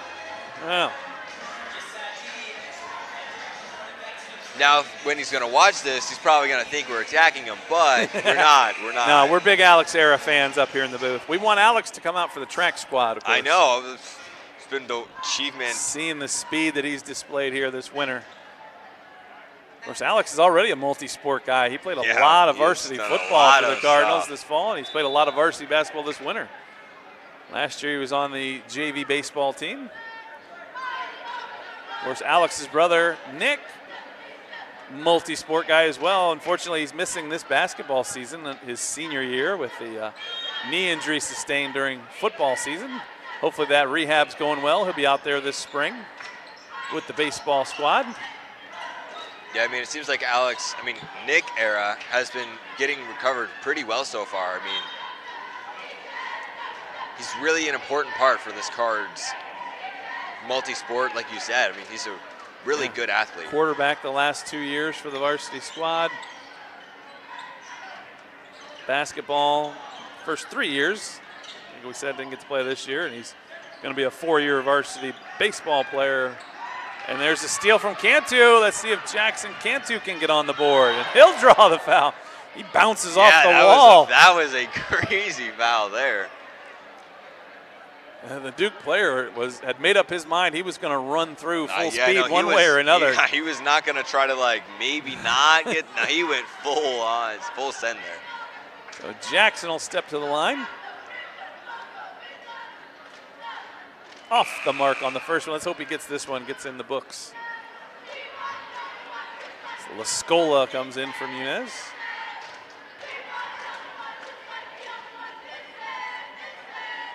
And there he goes.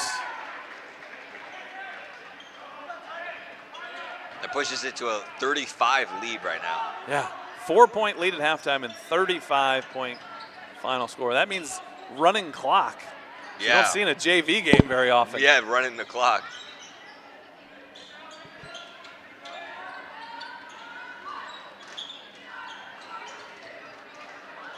Quick shot there. Yeah, rushed it, but rebound for Sabian Figueroa. Kitzberger kicks it to Figueroa. Quick three. It's well off the mark.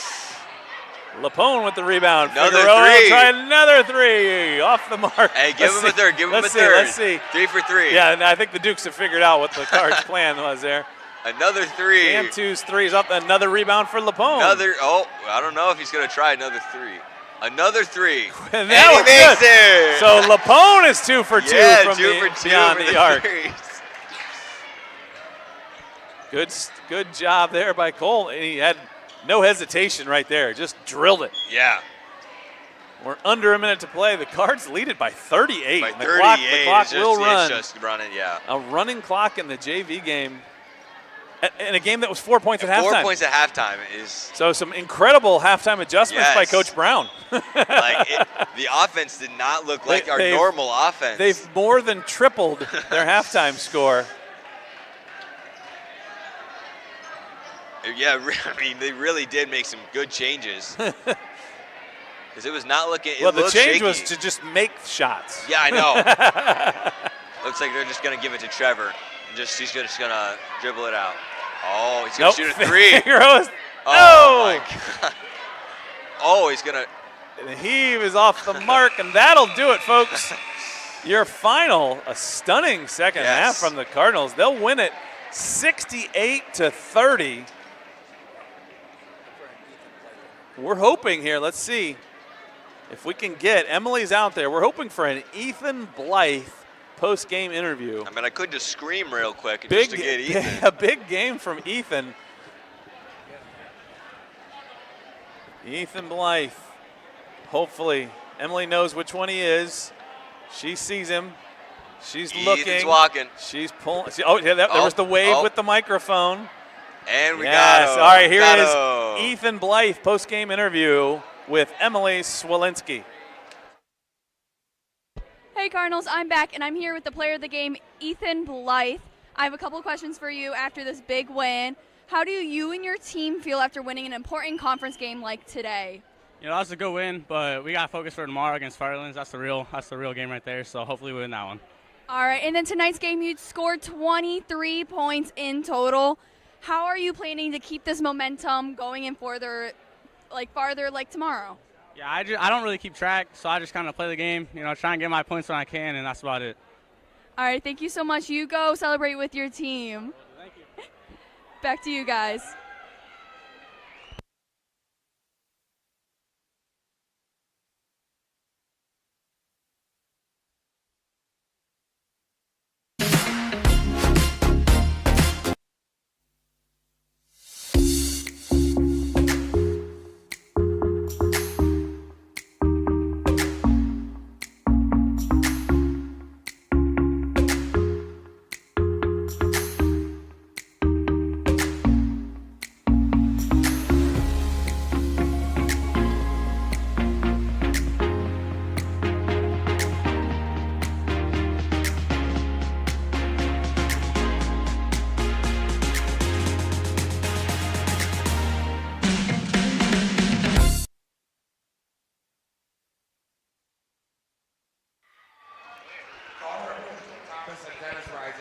She's earned 1 varsity letter as a member of the bowling team. Maggie is also involved in Academic Challenge, HOSA for Future, Health Professionals, Interact Club, and is a member of the marching band, concert band, and jazz band. After graduation, Maggie plans on majoring in environmental science and wildlife conservation at either Kenyon College or The Ohio State University. Maggie rising. Our two other bowling seniors, Mason Clapp and Liam Scott, were unable to be here tonight. Let's have a round of applause for our 24-25 bowling seniors and their families.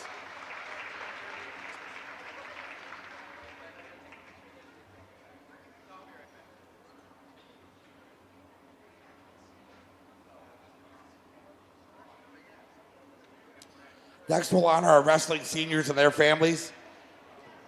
Our two seniors are Braden Schultz and Luke Walls. They will both be escorted by Pat and Brandy Bowers. Braden is the son of John Davis and Stephanie Rader. He's earned 3 varsity letters as a member of the football, basketball, and wrestling teams. Braden is also involved in unified sports. After graduation, Braden plans on attending trade school to study towards a career in HVAC. Braden Schultz.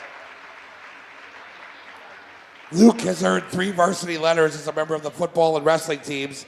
After graduation, Luke plans on joining a trade union and beginning a career in masonry. Luke Walls. Let's have a round of applause for our 24-25 wrestling seniors and their families.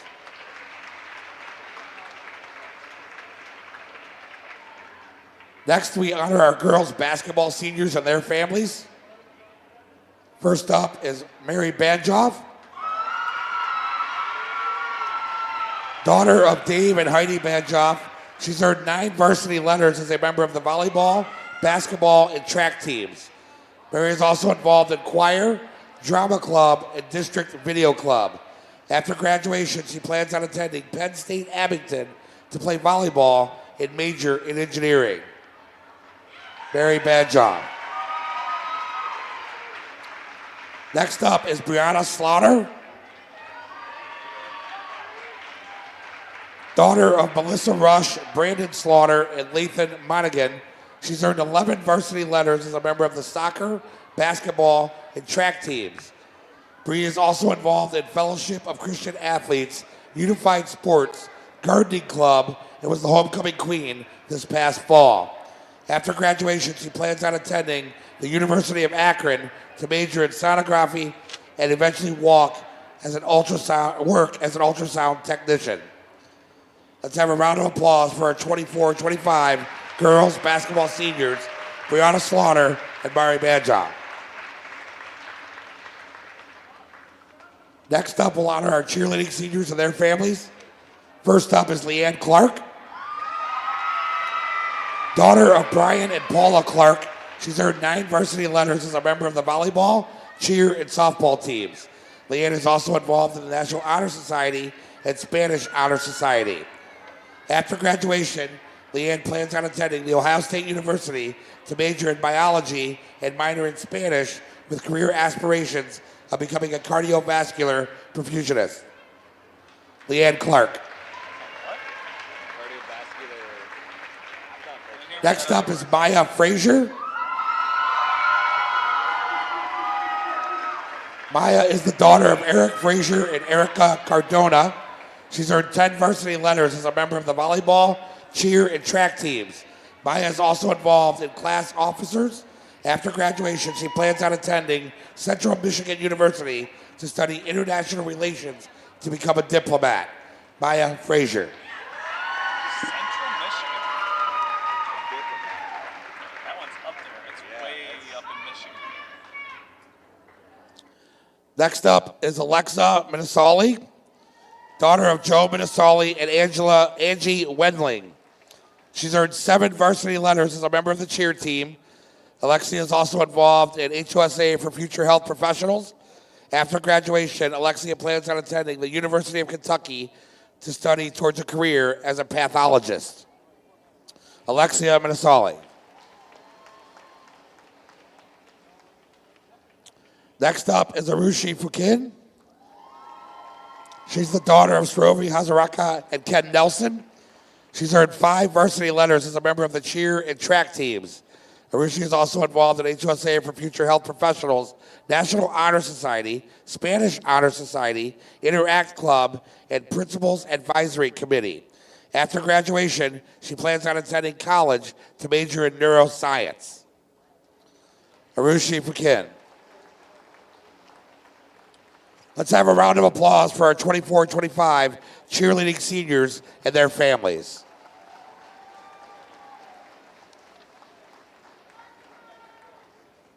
Finally, we honor our boys basketball seniors and their families. First up is Noah Atkins. Noah is the son of Chris and Emily Atkins. He's learned 11 varsity letters as a member of the soccer, football, basketball, and track teams. Noah is also involved in the Interact Club, National Honor Society, Spanish Honor Society, Unified Sports, Principals Advisory Committee, District Video, and was the homecoming king this past fall. After graduation, Noah plans on becoming a Buckeye at The Ohio State University to major in journalism and sports broadcasting. Noah Atkins. Next up is Nick Era. He's the son of Chuck and Michelle Era. Nick has earned 7 varsity letters as a member of the football, basketball, and baseball teams. He is also involved in National Honor Society, Spanish Honor Society, Interact Club, Principals Advisory Committee, HUSA for Future Health Professionals, and Ohio Model United Nations. After graduation, Nick plans on attending Cleveland State University to study towards a career as a physical therapist. Nick Era.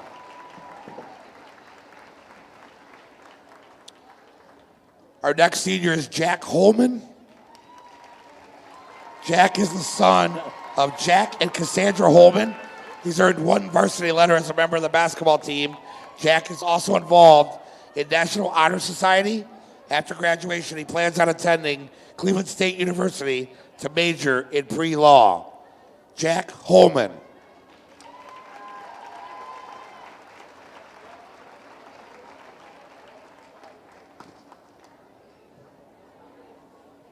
Our next senior is Tyler Kitzberger,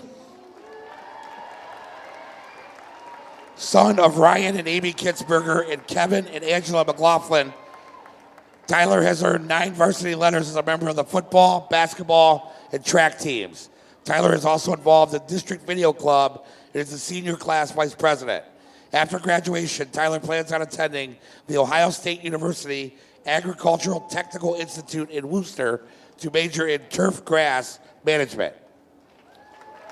Tyler Kitzberger. Our next senior is Dominic Lundberg, son of Angela Lundberg. Dominic has earned 9 varsity letters as a member of the soccer, football, basketball, and track teams. After graduation, Dominic plans on attending West Virginia University to major in mechanical engineering. Dominic Lundberg.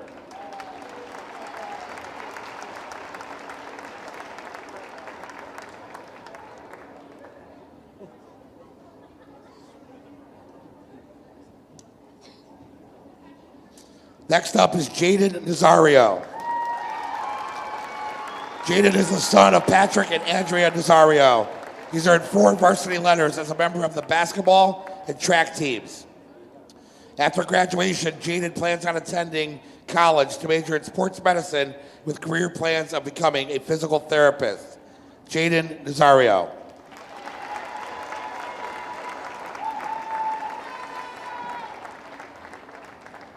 Our next senior is Anthony Robinson. Anthony is the son of Brett Robinson and Stacy Keller. He's earned 8 varsity letters as a member of football, basketball, and the track teams. After graduation, Anthony plans on attending the University of Cincinnati to major in business. Anthony Robinson.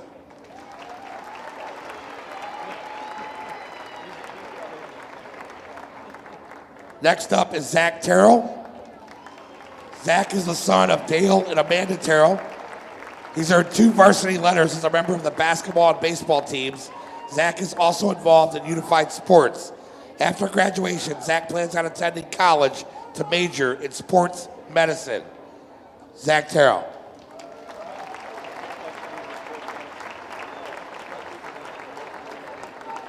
Next up is Nolan Wechter. Nolan is the son of Scott and Liz Wechter. He has earned 4 varsity letters as a member of the basketball and baseball teams. After graduation, Nolan plans on attending trade school to become an electrician. Nolan Wechter.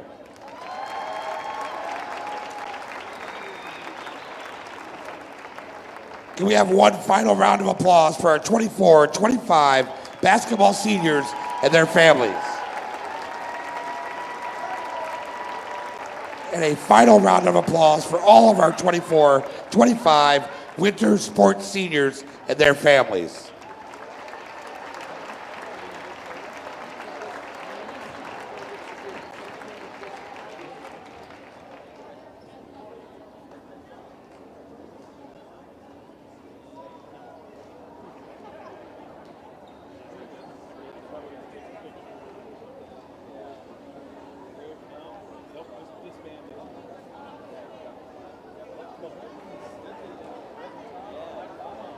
Me, no one will ever stop me.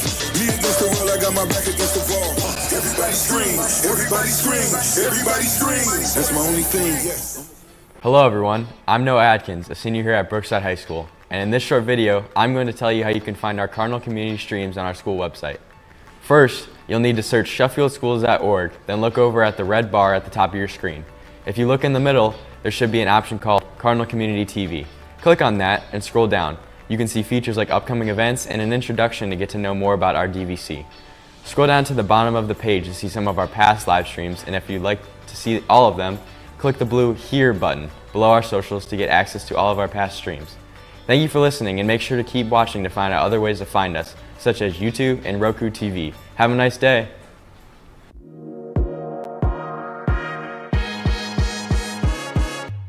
Hi, I'm Alex Hicks, a student at District Video Club. In this video, I'm going to show you how to watch live and past Brookside school events on YouTube. First, go to YouTube, and once you're on their homepage, go to the search bar. Type in Cardinal Community TV and click on the Cardinal. Once you have clicked on the Cardinal, you will see an option that says Live. Click on Live and you will see all of our videos. There you can also find our latest, our oldest, or most popular videos. You can also look on playlists and choose a specific group of recordings. Thanks for watching. I hope this helps you in finding our events. Guys, my name is Alex and I'm a sophomore here at Brookside High School. And I'm Trevor and I'm also a sophomore here at Brookside High School.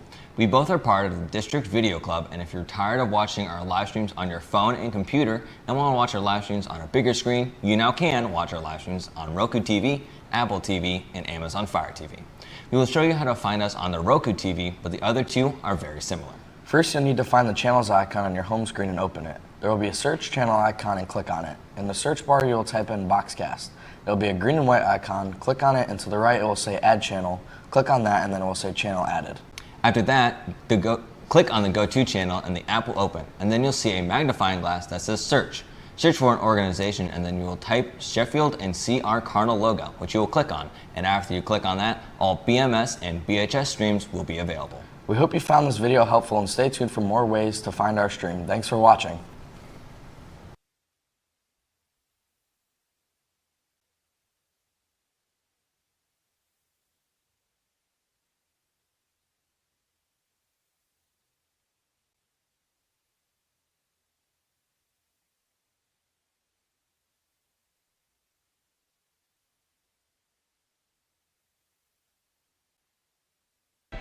Hi Cardinals, I'm here with Coach Babix, and I have a couple pre-game questions for you before the varsity plays their senior night. First question, how do you get your players not to look ahead for tomorrow's game against Firelands? We just got to take it one game at a time. Wellington played us really close the first time we played, especially the first half, so they know they just got to take care of tonight and then before we can worry about tomorrow night. All right, and second question, any players on Wellington that might cause a concern for you guys for getting that win tonight? No, I mean, they're all pretty balanced. They all score about the same. We just got to make sure we can get them, limit some of the easy ones, take those away with our press. But again, there's no one key guy that you got to key on. They all score about the same amount. All right, thank you so much. Good luck in the first half, and we'll see you at halftime. Thank you. Back to you guys.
position to win. In the position to go. In the position to win. In the position to go.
All right, and welcome back, ladies and gentlemen. It's almost time for the varsity basketball game.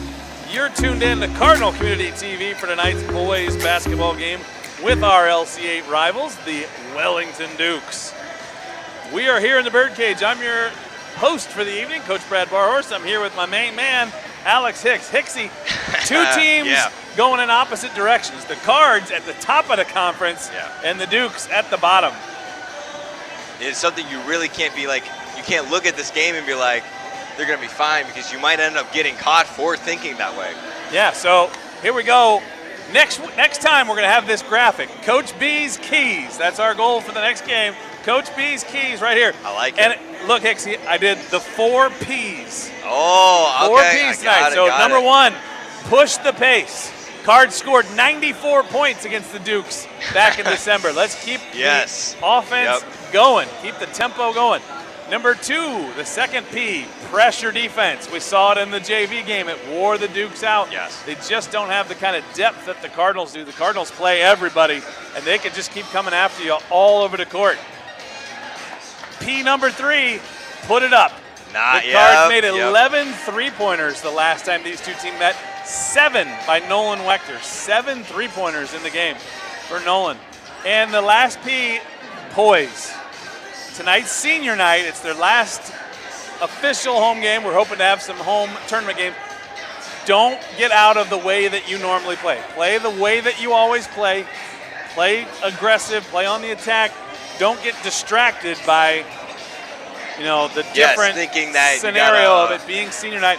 And don't try and blow them out, you know, with one play. Try and make plays like you have the last few games. The Cards have been on a roll, especially offensively, the last few weeks, and they just need to stay in that zone that they're in. Stay poised and stay after these guys, and we could see a magical night. You know, the offense could just lead to more and more offense.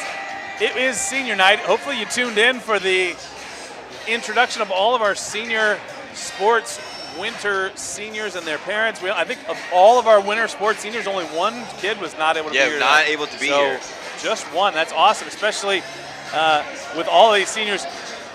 We'll go back. We've got interviews, quick interviews with a lot of them. We'll go team by team as we get breaks and take a look at those. But first, we're going to take it down here. We're going to let you hear the national anthem for tonight after the introductions.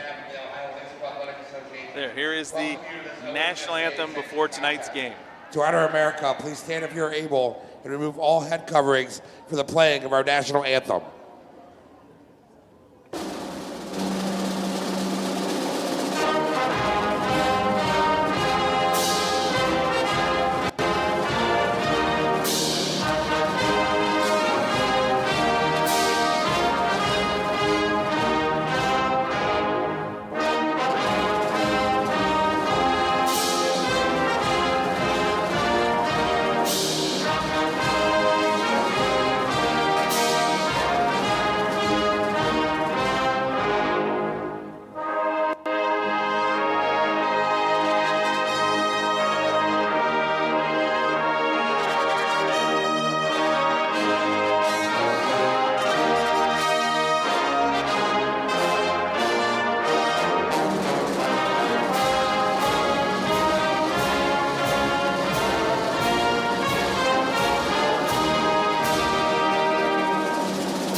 And a great national anthem, but Yes. not by the not band. by the band. Brookside On High senior School. night, That sadly band. not That band here. not available tonight. We're going to try and mention that several times throughout the night because Miss Monticelli, I just feel like she just dropped the ball. I on know. this I mean, on senior night of all nights, this unfortunately just crazy night. Didn't have it. But I mean, speaking of points, I mean, last game we covered, I mean, the Cards put up 80. So yeah, against a much better Columbia team than what we're seeing with this Dukes team tonight. Here is the OHSAA reading from senior Nick Era. Hello. First, I want to thank you all for being here and for supporting your team. I also want to remind you that by attending this event, you have the responsibility to represent your school and community in a positive and supporting manner. Everyone's goal today is to win, but high school sports are educational in nature and teach the participants lessons they can use for a lifetime. So let's respect the participants, coaches, officials, administrators, and our fellow fans. Don't forget, today's game is for the students participating. It's not a place where insulting or unsportsmanlike language is tolerated. The same goes for the student sections. And parents, be a parent of what your student can be proud. Again, thanks for being here, and let's remember to respect the game.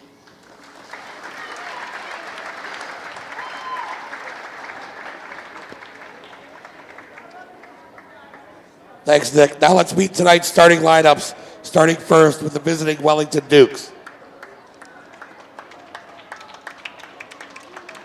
A 6-foot senior, number 1, Landon Wright. A 6'3" senior, number 2, Johnny Kinter.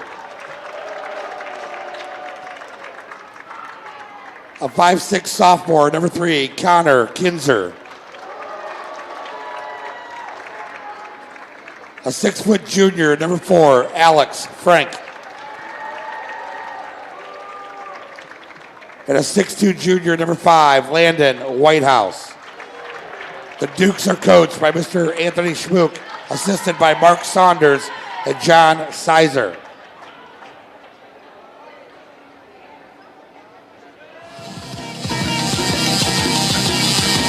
Now let's meet all tonight's seniors from the Brookside Cardinals. Starting first, a 6-foot senior, Nick Era.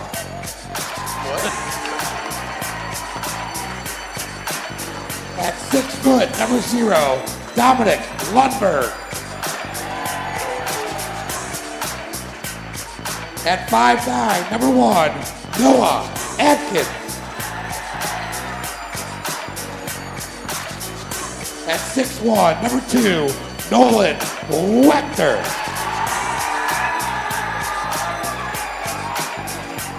At 6'3", number 4, Anthony Robinson. At 6'1", number 14, Jack Holman.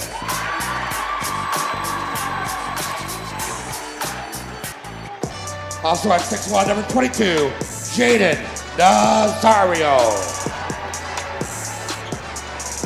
And at 6 foot, number 23, Tyler Kicksberger.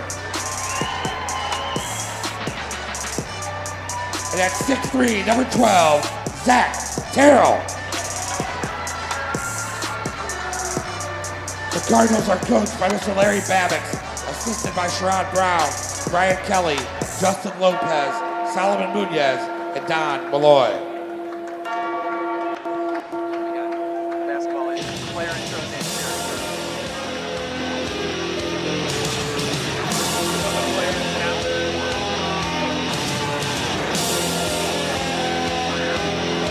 Here are your varsity player intros.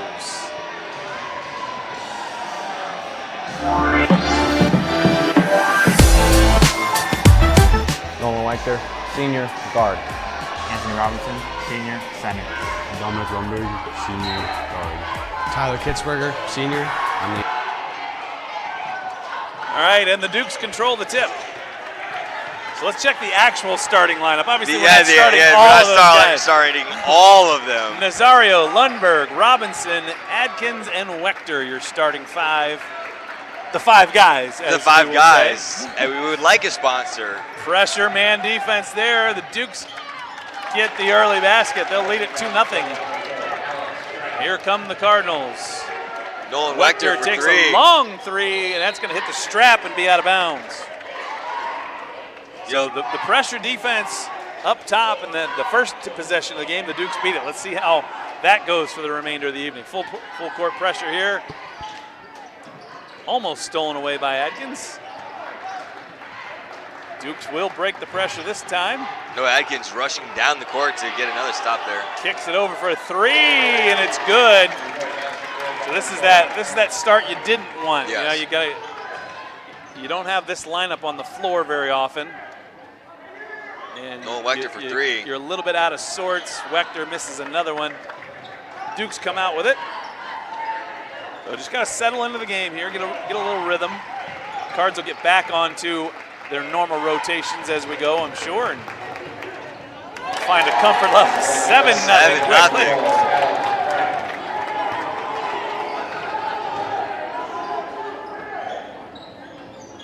Nazario drives the baseline. Robinson will try from three, and it's no good. But he'll get the steal. Feeds it to Lundberg, who scores it. You know, something for the JV game that was a bit of a problem at the beginning of the game was the three-point shots in the left corner. Yeah, on that side of the court. Full court pressure here from the Cardinals, but the Dukes break it again. Nazario's on a one-on-one against his man. Forces the missed shot, but the ball's tipped out. Still loose. That one's going to be off of the Dukes. And we're going to have a full five substitution for the Cardinals. Kitzberger, Capers, Holman, Terrell, and Mason Wechter into the lineup now. Mason Wechter, not Nolan Wechter, not to be confused with his older brother. Mason, the sophomore. Jack Holman sets the offense here. The last game we covered, Jack Holman and Marquise both had outstanding games with both 23 points. Zach Terrell with the putback. So a big basket for him early. Love to get Zach going on senior night, the big man in the middle. Wechter on the pressure. Ball's loose, tipped out by Holman. Controlled by the Dukes. Flipped out and around. Baseline kick out. Whitehouse tries the three and it's no good. Rebound, Tyler Kitzberger. Holman thought about it. Now he's going to take the three. Tricked his man and got it. Quickly ties things up, and we're going to have a timeout from Wellington. They led it 7-0 early, and now it's 7-up. So full timeout. We're going to take a look. Here is our senior interviews with our girls basketball seniors.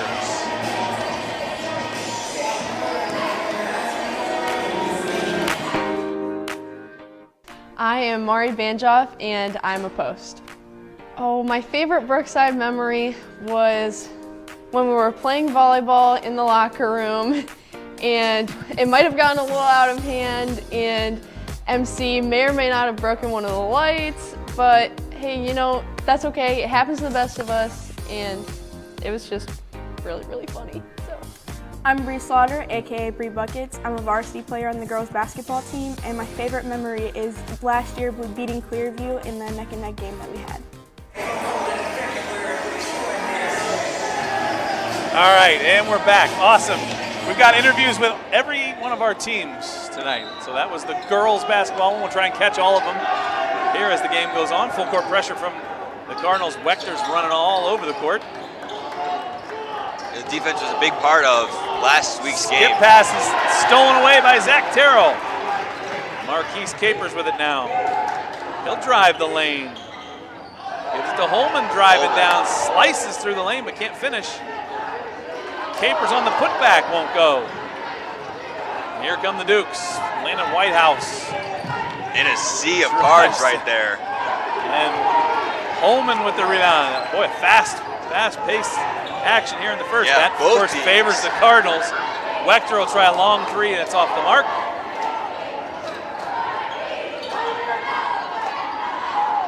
Skip pass out of there. Over the top, Johnny Kinter now with it. Landon Wright sets the scene for the Dukes. Whitehouse thought about a long three. Yeah. He's seen Wechters take long threes. He thought maybe I'll try one. The Wechter family is known for the threes. Good pressure defense from the Cardinals. Nothing getting in. They haven't even gotten to 20 feet. Everything's been out. They've been out 22, 23 feet from the basket. No real chance to score. Trying to get Capers with the steal, and he'll draw the foul. Wait, this is loud. This is as loud a game as we've had for a DVC broadcast. Marquise Capers with the steal, and we got another 5-man substitution. The starting group back into it. A lot of switches to the last time we covered a game, and looks like they're going to continue keeping everyone fresh, show that with how aggressive this game has been. Keep coming at him in waves. Wear him down. Jaden Nazario. Of course, this is the all-senior lineup here. Nolan Wechter, corner three, no good. Rebounded by Lundberg, blocked away. Whitehouse has it stolen by Wechter, who gets the bounce and the score. We've got a foul after the play.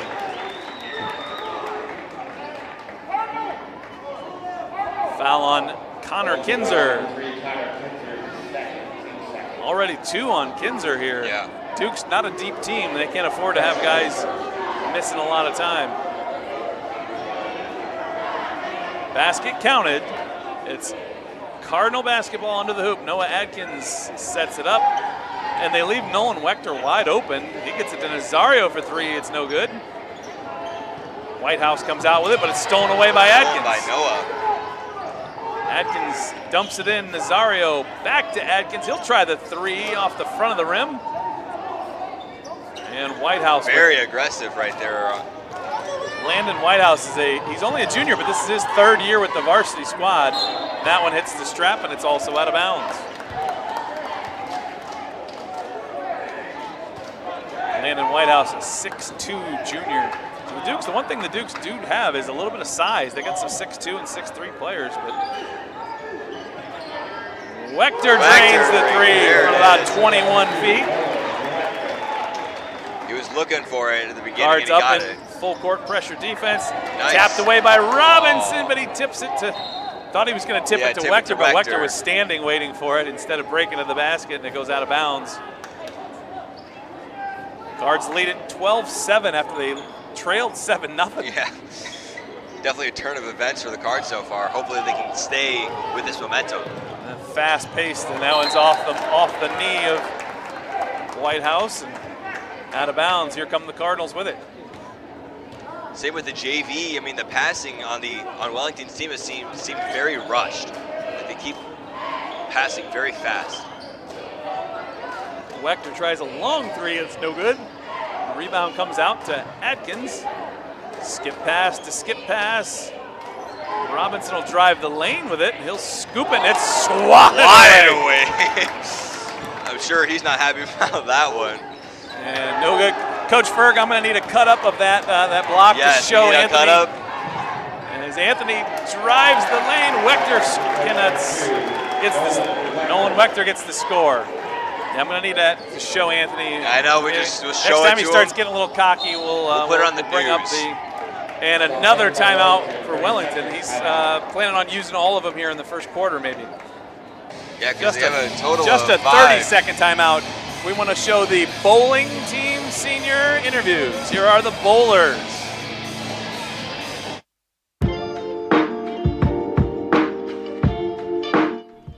My name is Maggie Rising. I do bowling, and I think my favorite memory is when the girls went up against the guys and we won Olive Garden for the meal. My name is Liam Scott, and I am on the bowling team. I would say my favorite memory would probably be my senior tournament, which would be this year. Felt like there was a whole lot more energy, especially it was a great way to end this year, was this tournament, the energy.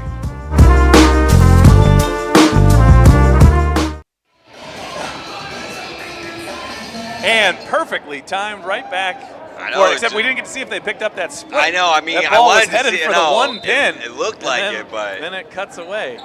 So the Cardinals backed up the defense here. A little 3/4 court pressure. Mason Wechter up top. Capers and Holman with him. A 1-2-2 press, but from three-quarter court. Skip pass. Capers picks it up now. Pretty good defense so far, keeping nowhere for them to go. Whitehouse will draw the foul. Oh my goodness, that's an NBA continuation there. Yeah. He got fouled out near the three-point line, but Yeah, they said the basket was good for Landon Whitehouse. I don't think he was gonna be getting that one, but I mean. Now my stat of the night here, Hicksy. Dukes, they have 3 players with the first name Landon. What do you think? What do you think that's about? That is. Landon Wright, Landon Whitehouse, and Landon Beal. All for the Dukes varsity basketball team as I guess they like Landon Whitehouse makes a three-point play. That was a crazy one to me. Ball's loose. Fighting. Tipped around. Capers. Good job by Holman, not panicking. Yes. He was on the ground and actually picked the ball up and tipped it to Marquise, and Marquise scores it. Minute 7 to go here in the first quarter. Another Long time when a skip lot of the pass cards is are out. Long two-pointer is good. Alex Frank with the basket there. Here comes Holman with it. Right back for the Cardinals. Dumps it in to Capers. Marquise goes high, goes low, goes back to low and scores. Marquise Capers. Unfortunately, nobody running the sideboards. I know, I was thinking tonight. the same thing. I mean, be able to keep track of everybody's points a little better. I guess you and I have to just do everything. I know. I'm keeping track of when the points happen, but I guess I got to look who scored them at this point. 18-12, our score here. Under 30 seconds to go in the first. Here comes Capers. He gets a trap. Oh, Kitzberger had a chance for the steal there. Now they'll pin down. Very aggressive there. And stolen away. Here comes Marquise Capers on the break. He'll take it all the way himself and score! That ball looked pretty bad there, but I mean, Marquise he definitely got Capers. The foul was... Oh, we get a nice replay on this one. Yeah, boy, that was close to a charge. Great job by Marquise of just getting in there before they get set.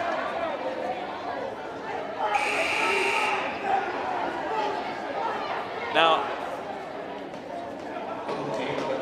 they actually called the foul on Marquise. They said the basket was good, but the foul was on Marquise. That's an interesting one. You don't see that very often. When they get called for a charge, it's usually no basket because no basket. But they said he let it go before. Then let's see if Terrell can get one off. Zach Terrell every day in the gym is throwing half-court shots. I have to tell him to stop all the time. And the one time he gets a chance to do it in a game, he doesn't take. So after one, the Cards lead it 18-12. Here's the replay's first quarter highlights.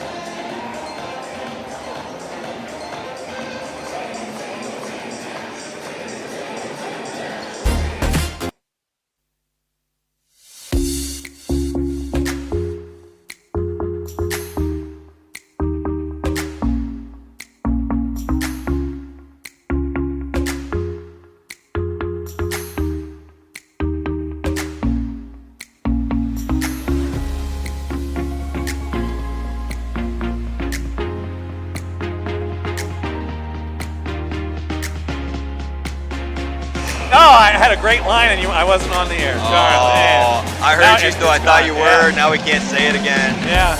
It's gone. Pitbull will always be there for us. All right, second quarter action. Let's check the lineup here. We have, all right, this is a new group. Jaden Nazario, Jack Holman, Zach Terrell, Nolan Wechter, and our first action from Alex Era, the sophomore. Now, we don't know, we can't claim he did bad luck for us, but if it goes south, we'll just confirm it. The JV game, if you didn't watch, folks, first of all, where were you? Yeah, where were you? If you didn't watch that, what are you doing? As Holman scores it. See, they're waving him off. They call a foul on Holman. That is two of the most bizarre calls there. I didn't see Jack Holman foul anybody on that one. We need to get a replay or something on that one. Ferg says he cleared out, maybe. That's man. Full court pressure defense here. Skip pass, caught in the corner. And here come the Dukes. Kitter was out of control down the lane, missed it. Ball's loose. Whitehouse picks it up. Terrell fell, but instantly Stolen got by back up. Wechter. Nolan Wechter ahead to Holman, and he'll score it. It's probably payback for the earlier one. Boy, the Dukes are throwing a lot of skip passes. Yes, yeah. They're starting to get stolen. Wechter with the tip. It's no good, but Holman scores the tip. A lot of deep passes, and I don't think they should continue though. I mean, I'd like them to continue those because we ended up getting the ball, but. See, they're skipping and then skipping back. I like one skip and then attack the middle. There's a little, oh, nope, they're gonna call it. They're gonna call a foul. Wait. They got Zach Terrell for the foul. Yeah, I thought it was there was a Duke player that went at least three at steps, least, maybe a fourth, and they give the foul. Boy, that's three of the craziest calls. Yeah. Back to yeah, no, Coach Babbitt's still quite like, what are you talking about on that one? But the other ones, I mean, Ferg said he saw it, but I mean that one. So the Cards lead it by 10 here, early in the second quarter. Kinter takes it up and he'll score it. Johnny Kinter, the 6'3" senior, he's a big fella. Yeah, that'll be their first point of the second quarter for Wellington. Era kicks it to Nazario, who misses, but Holman on the putback. Skip pass, they've got him pinned down over on the corner. Stolen by Holman. Big, hard foul. Yeah, big foul there. That was an excessive foul there. And they're gonna call the technical. They're gonna call the technical on Alex Frank. He gave a hard foul and then got a little over the top on it. Yeah. Common foul, they're saying common foul, but then a technical after the play. So Holman will get to go to the line. He's going to take his two, and then we'll see if they just let him keep shooting if he's... Yeah. I'm a little confused because on down here, I thought we have 26, but up there it's just 24. I thought we made a... Yeah, the play there was a made basket. Was it not? No, it was made. It was 2 points, so I'm confused. Yeah. Basket should have counted. Yeah. I don't know if they did down there, but I thought it went in. So I marked it as a point, so I mean, who knows at this point. Holman makes the free throw. I'll count it as 27. And misses the second. They didn't give him the basket, so he gets 2 free throws, only makes 1. Now Wechter will take the technical free throws. Maybe that's why they didn't give us the points there. Wechter hits the first of the technical free throws. So it'll be Cardinal basketball inbounding here shortly. A lot of good things happen right now for the Cards. And he drains the second. 27 now, 14. Now, this is the point of the game where if you're Coach Babbitt, tell your players to be under control because it's a little rowdy. And these refs want to get it under control. Yes, they're going to call any ticky-tack fouls here. They don't want this to get out of control and ugly and have fights and stuff. Especially late in the season, you don't want guys getting suspended, missing possible tournament you don't want games. that especially for us. Wechter's shot hits the strap off the bounce, a little bit strong, and it'll go out of bounds to the Dukes. Full court pressure, man-to-man this time. Mason Duke's Wechter on the break. there by himself. Mason blocks the Nice shot. block. Ball's tipped and out of bounds off the Cardinals. Nice shot by Mason, keeping his composure there and making sure that he can get that block. Did not foul. Yeah. And was able to keep it in bounds. He just wasn't quite able to run it down. Good pressure defense, but they're going to call Mason for the reach.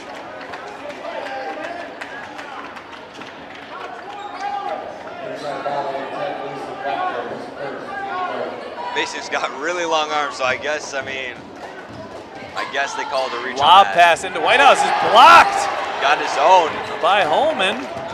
Tipped around. Kicked out to the wing. Wellington's still with it. Kinter will power it up, no good. Nazario comes out with it.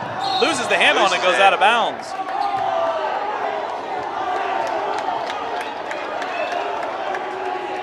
good student section over there tonight. Yeah, they're all over the officials with that call. They did not agree that that ball was out on us. As Anthony Robinson comes back to the lineup for Mason Wechter. So let's set the lineup here. Nolan Wechter, Alex Era, Anthony Robinson, Jack Holman, and Jaden Nazario. Whitehouse takes the three from the corner, no good. Jaden Nazario gets it out to Era. Era's on the run. Holman drives the baseline now. He'll take it up, no good. Off the glass. Kinter comes out with it, but Wechter takes it right away. Wechter will take the three off the mark. Here come the Dukes with it, and Wechter's going to get called for the foul there. So the first time he was able to steal it from Johnny Kinter, but that time, not so lucky. That time he was full in front of him. The last time he was to the side so he could chip the ball out, but that time he was just straight foul there on Nolan Wechter, and here come the Dukes. Landon Whitehouse turns the corner.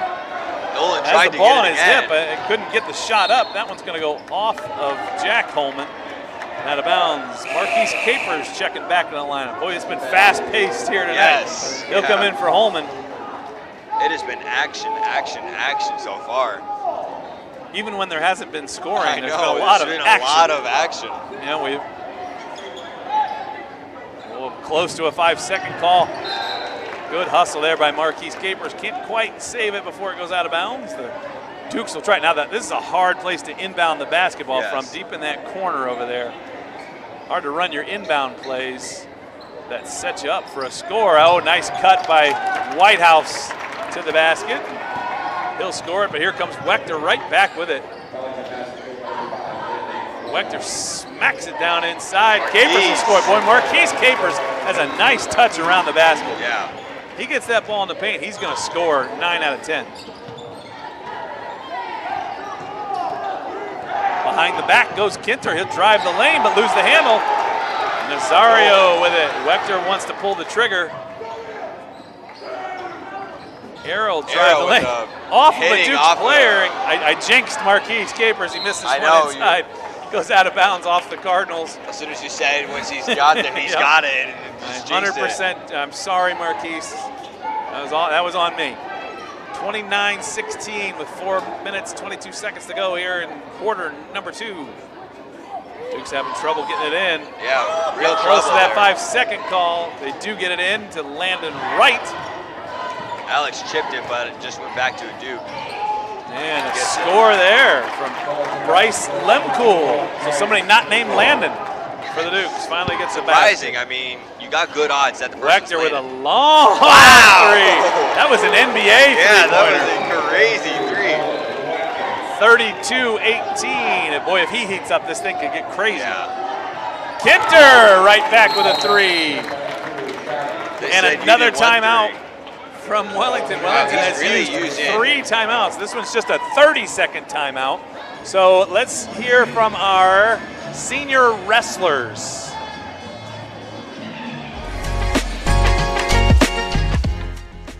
My name is Luke Walls. I'm a wrestler. My favorite moment would be getting a spladle in on Braden Bowen.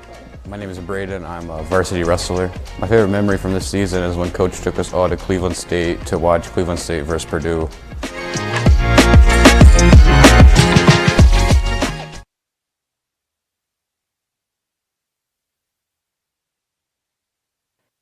All right, good to hear it. It's great hearing from our senior, some of the kids that don't get a lot of exposure. DVC doesn't cover a lot of bowling events. We did do the one wrestling match. Did you work that one, Hicksy? I did the JV one, not the varsity one. Okay, I was not in town. I was out of town, missed the wrestling this year. I did the wrestling last year. That was a lot of fun. And the Cards on the attack. Holman drives the lane, scores with the left. 34-21 our score. Dukes break the pressure right down the middle this time. And up and out of control, no good. Capers with it, he's leading the break. He kicks it over to Holman, he'll try from 3. Nice. Gets the roll, that hit the front of the rim and just slid in. I know from my angle, it didn't seem like he'd make it, but he did. Long pass over the top as the defense beat. And the Dukes will score it. Right back though, come the Cardinals, Mason Wechter with it. as soon as the Dukes score, the Cards are just right back driving for Holman drives the lane, and he draws the foul. Yeah, the Cardinals are not looking to run a half-court offense. They're looking to break the they pressure. are just going straight down the court, just immediately There's going that three from Holman. Capers was, I thought Marquise got fouled, but he was fortunate enough to tip it right out to Jack, who drained the three. Now Holman will go to the line to shoot two. Misses the first. Terrell and Lundberg in for Capers and Wechter. Nolan Wechter, that is. Nolan Wechter. Got to clarify. Got to keep clarifying as we go. We don't have Londons, but we have Wechters. Jack Holman will go to the line for his second attempt.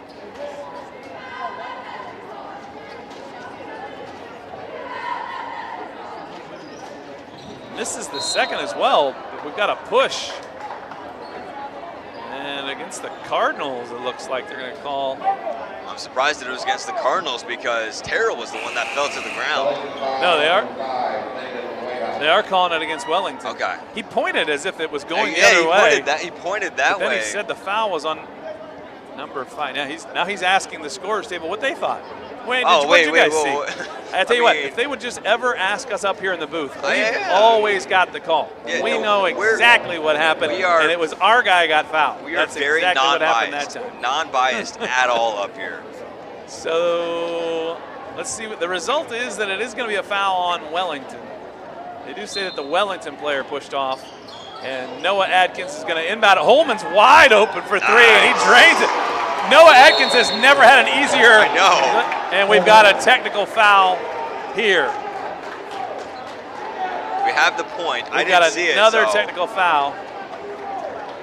And it's going to be on. That one's going to be on Zach Terrell. On Zach Terrell. Oh, I wonder if we had a replay there. We don't need to see a replay. Yeah. Zach did something, and he's kind of smiling, so I know he regrets. Yeah, he definitely whatever did. happened. He's kind of got carried away. No, but I tell you what, on that three-pointer, Noah Adkins has never had an easier assist in his life. That was a straight pass right to Jack Holman, who was sitting there. I know, he was just didn't even have waiting. to move into where that ball was coming. He was waiting for that shot. And number 21, Bryce Lemcool, hits the first of the technical free throws. And he makes the second as well. Jake Nazario comes into the lineup for Zach.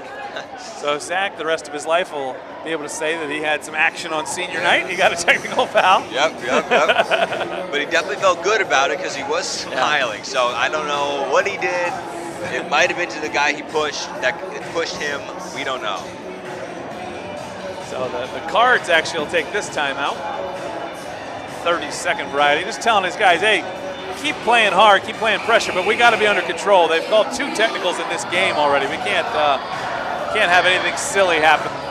You know, we're in control. Let's keep things going the way we want them to go. Yeah, because that was one of your 3 Ps. It was. You got to stay at poise. So the Cardinal lineup is Holman, Mason Wechter, Nazario, Adkins, and Lundberg. Good to see Dominic Lundberg out there. He missed a big chunk of this season with a bad ankle sprain. Good to see he gets to be out there here at the end of the season. Of course, Dominic's still got another season. He's got another season to play. He's a track stud.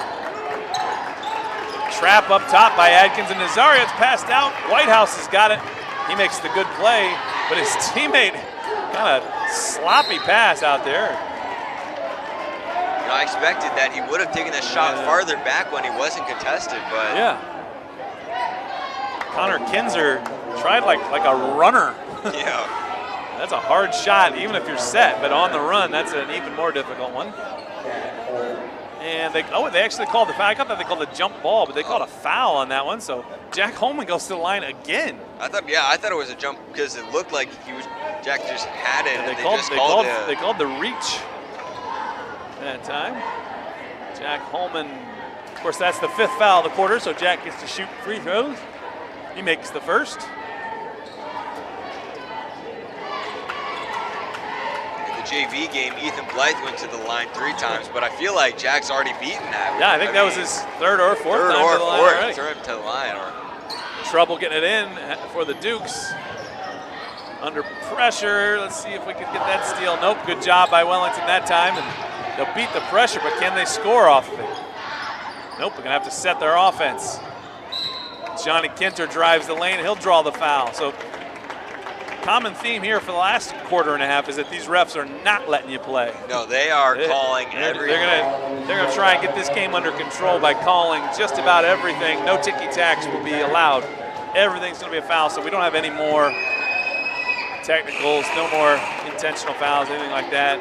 Johnny Kinter makes the first, 42-26. As Nolan Wechter set to come back in. Nolan's coming in for Jaden Nazario. He'll come in for fellow senior Jaden Nazario, because Nolan and Jaden are 4-year varsity players. They have played a lot.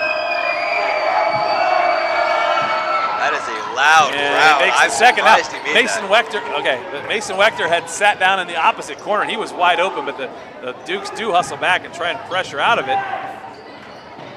Mason's still open in the corner. I mean, sloppy pass from Adkins forces a turnover. Mason was just sitting in that left corner. Noah caught it all the way down there and got pressured, and the Dukes will get an easy score off that. So a sloppy play there for the last couple minutes where the Cardinals have kind of let Wellington put some points on the board. Mason Wechter will try the three. It's a little bit strong.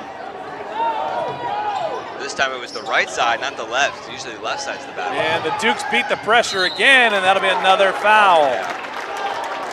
Call that definitely on Dom there. He definitely shoves a little bit. Yeah, Dominic Lundberg gets called for that one. So Lemcool will go back to the line. This game has gone surprisingly closer. I mean, not really like worried close yet, but I mean they are definitely. It was. They're definitely coming back. It was 17 just a couple minutes ago. It's down to 12 since the Terrell technical free throw. The little bit of a run here for the Dukes. Of course, mostly out of Brookside being sloppy. They need to get things cleaned up here as Lemcool makes the second, makes an 11-point game.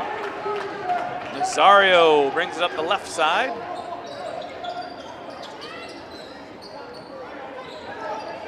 Looking for a calm reset for the Cards, just trying to get together. Nazario thought about that long three, but thought better of it at the last moment. Wechter, Lundberg was coming for a screen. Wechter was looking for a dump pass. And pounced around, but the Dukes break it. Behind the back pass and out to Kinter, who misses the three. Kitzberger the rebound. Wechter will drive the lane and he gets fouled. And oh my God! Travel. Of all the calls, that could easily be the worst. That was two. Look at this replay. Oh yeah. Man, that was that's terrible. That is just a terrible call. That is from a guy who's usually a good official. He made just a bad call there. Tyler stole it there. Goes behind the back, drives the baseline, kicks it, and it's tipped away. That was I think a big part of why this game has gotten out of control is some badly missed calls by the officiating crew. There's the drive from Wechter. Boy, foul. I don't see a travel in there at all. No, that was. Wechter takes the quick turnaround three, no good. I'd like to see him get his feet set a little bit better than that. Very aggressive, and there's a minute left so far in the second.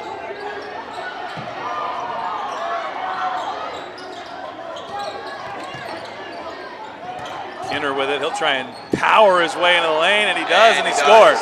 Yeah, he's got the matchup of him with Holman. Jack Holman's a good basketball player, but Kinter's got 25 pounds of muscle on him. Mason Wechter's off the mark. Nolan will try a three, no good. Robinson gets the rebound. Nazario will try the three, no good. So three three-pointers, all no good. Cards get the steal though, and Holman scores. Breaks the drought. And they got 5 seconds left. I don't think might try to Kinter will try the one-hander down the lane. And that'll do it for the first half. Your score at the half. Cards lead at 44-33. Let's look at the second quarter. We'll get the second quarter highlights when we come back for before the second half. You're watching Cardinal TV.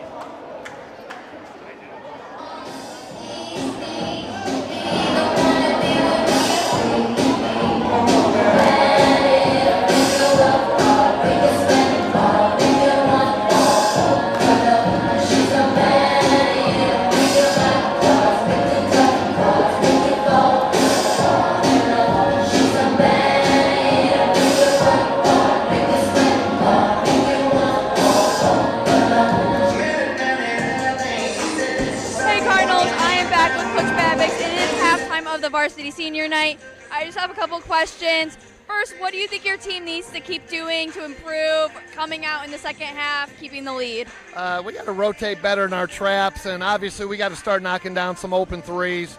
Give Wellington credit. They're getting out to our shooters, but we got to make some shots. All right, and secondly, what type of message will you give the boys in the locker room? Just to keep their composure. It's too much negative energy out here right now, so we just got to play hard, keep our mouths shut. All right, well, you go see your boys, pump them up. Back to you.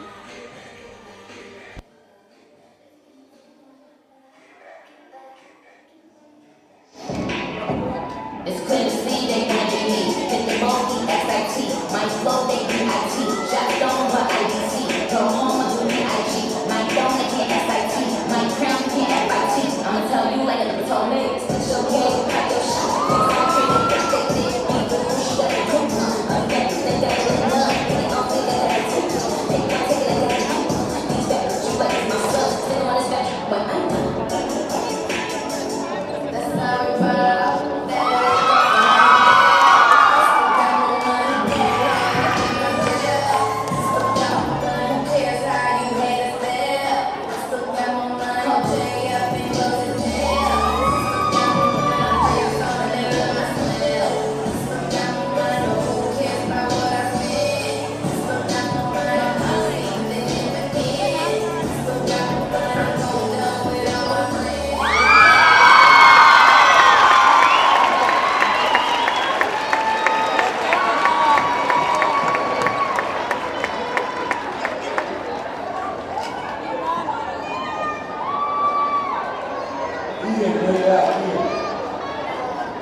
All right, it's time for our half court for a hundo. It's all brought to you by WOBL, WBLW Radio, and Jimmy Miller, Miller Home Title.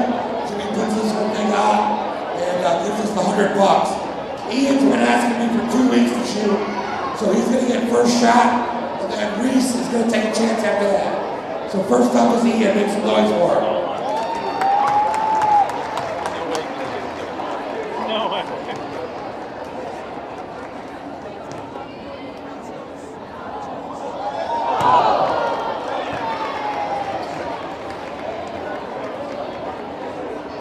All right, next up is Reese for 100. Make some noise for Reese, man.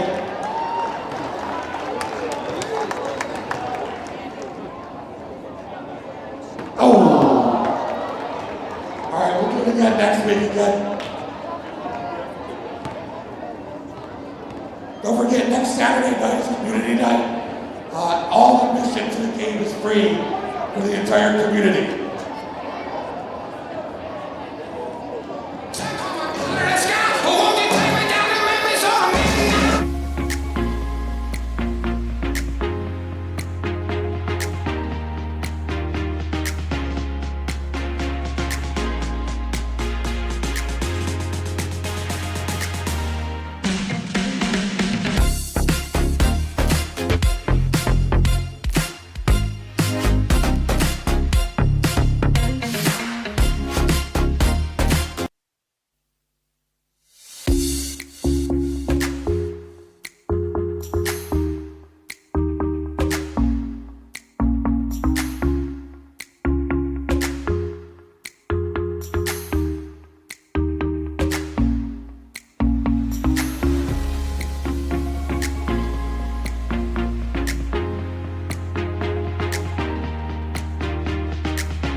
right, welcome back. There we go. There we go. A little bit of time here before the second half. Cards lead at 44-33. It looked like they had things well in hand, well under control. Things got awfully sloppy there the last part of the second quarter. Let's see if the Cards can come out, regain their poise a little bit here. Yeah, put this game where it needs to be. Open up a route. Because for JV, it was the other way around. They started off a little sloppy, but then they got through it. This for varsity, they started out like pretty down 7, but then they got back up 7. Well, one thing you notice right away is that the Cards are going back to their normal starting lineup. They had a special starting senior group, and then they brought in another group, and this is their normal starting group. Mason and Nolan Wechter, Jack Holman, Jaden Nazario, and Marquise Capers, the normal starting 5. Yeah, I mean, that group of 5 people was very effective. Last time we covered this, I mean, Marquise and Jack both had 23. Nolan Wechter had 19, I think. Mason was very effective, and Marquise were both very effective players. Now let's run down our lineup here. The folks working the DVC tonight. Mr. Alex Scully, Tyler Kovach, Jared Dunn, Blake Tomanek, Alex Hicks, Grant Brzezinski, Emily Swalinski, Amari Cruz, Kevin De Oliveira, Remy Mitchell, and Lillian Keeley. Wechter misses off the front. Yeah, Coach Ferguson's got a special guy running the board, and his nephew is calling the shot. The board has never worked better. I know. I mean, like, just get him every single time. I mean, Gavin's fired. Gavin's fired from TriCaster stuff. Yeah, oh yeah. And Wechter's going to get called for the and one on that foul. So anytime the Cards get something going, looks like they can start blowing it back open, they end up with a foul or a silly play. And there have been some silly calls so far. So far in the first half, there were a couple questionable calls, I'll say. Frank makes the free throw. So the Wellington lineup is 3 guys named Landon, and then a guy whose last name is Frank and a guy whose last name is Lencourt. And for us, we have 2 Wechters, but not first name Wechters, it is their last name. Mason Wechter, he'll drill the 3. Just talked about Wechter. Mason Wechter. And Capers is going to get called for the foul. Yeah, that's the referees trying to set the tone here for the second half. Foul number 13, they don't want this thing to Marquise get Capers. physical and get crazy, so they'll call a cheap one here, quick one. It was definitely noticeable at the end of the Coach second. Babix didn't care for it.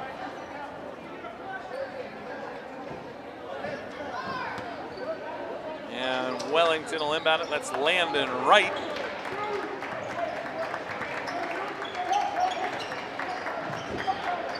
He's trapped. He throws it over the top. Kinzer with it. A lot of passing for the Wellington Landon so far. Whitehouse off the mark. Here comes Mason Wechter ahead to Holman, but just out of his reach. Looked like a good pass by Mason, but just led him a little bit too much there. Just 2-3 inches right there, and Jack can pull that ball back and probably get the layup. Yeah. There's that quarterback arm from Mason. That pass is tipped away by Wechter, but he's out of bounds before he can reel it in.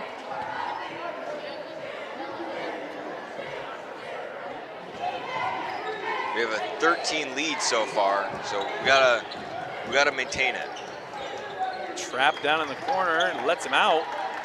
Pass is tipped. Frank will try the long 2, and it's no good. Holman comes out with the rebound. Jack Holman's got some springs. He gets up and there's Wechter. Nolan Wechter drills the long 3. Wellington's coach is furious because the only thing he's been telling his team every time down the floor is shooter, shooter, get the shooter. Yeah. But Wechter still gets the shot up. Now we have had a couple shooters miss some threes, but we have had move and score. Wellington basket good. Connor Kinzer. Kinzer. But right back come the Cardinals. Marquise Capers drives it in the lane, goes up high, comes down low, comes back around. Nazario is off the mark. Mason Wechter's a little bit short. And here comes Wellington with it. They're out on the break, and they will score it. 52-40. The Cards can't pull away. Yeah, I mean, in the second quarter, they kept pulling and pulling away, but this time, I mean, Wellington's stayed with them. Yeah, give Wellington credit. They're fighting.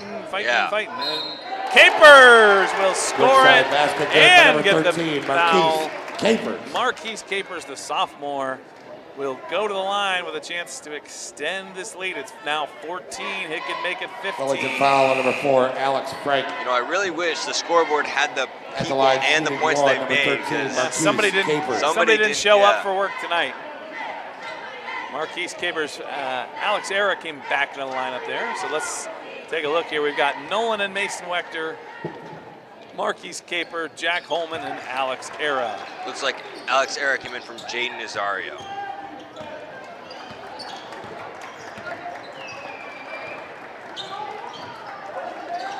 Duke's doing a nice job of getting out of the traps. They're throwing out of the traps without turning it over, but they haven't been able to score much. And Johnny Kinter will draw the foul there. He's just too strong for any of the Brookside Cardinals foul on down number low. 3, Alex Era. We need to get Tyler First. Kitzberger Or match up Marquise against. are probably the only guys that could physically hold their ground against Johnny Kinter, the 6'3" senior. Makes the first, 55-41.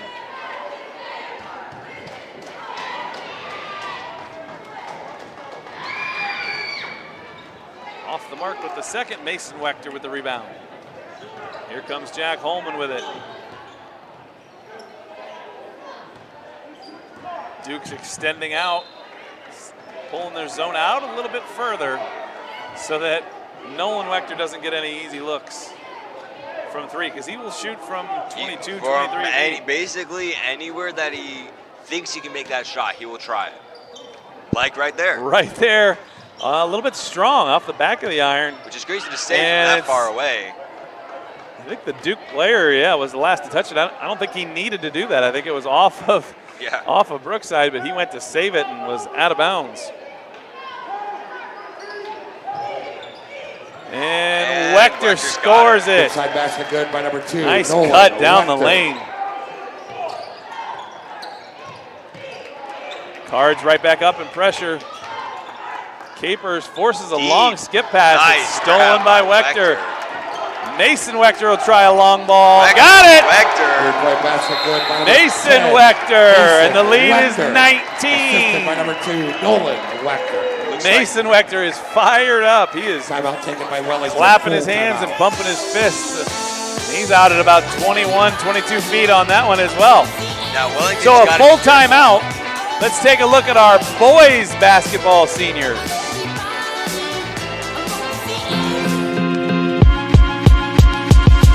My name's Tyler Kitzberger. I'm the enforcer. My favorite memory from basketball is probably this past season when we played Avon, and one of their players, Nolan Good, tried to do some funny stuff, and I pushed him to the ground. Zach Farrell, center. My favorite memory is winning back-to-back championships. My name is Noah Adkins, and I'm a guard. My favorite memory from my basketball career is probably just hanging out with the guys, especially at team dinners and just fun. I'm Nolan Wechter. I play guard.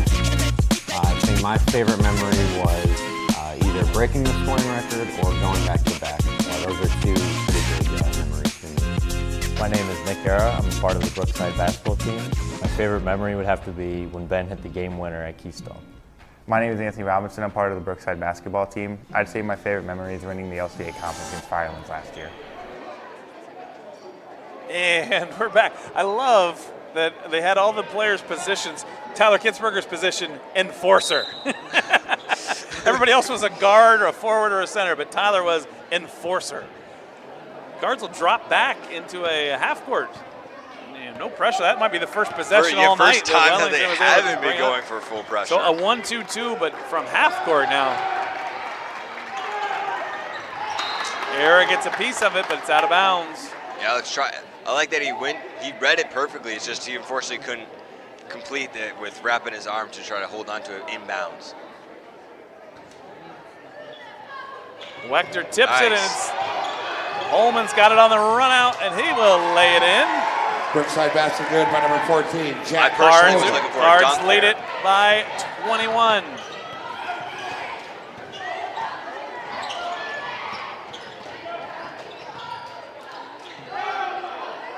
Inner, no good, but the putback is good. Wellington by basket Connor number 3, Kinzer. Connor Kinzer. The Cards We have drive right Kinter back down. and Kinzer for the Dukes. Pass. Wechter way short. That might Wow, have been tipped. Julius Blackman is calling for the foul over Yeah. there. He's chewing on that ref's ear, but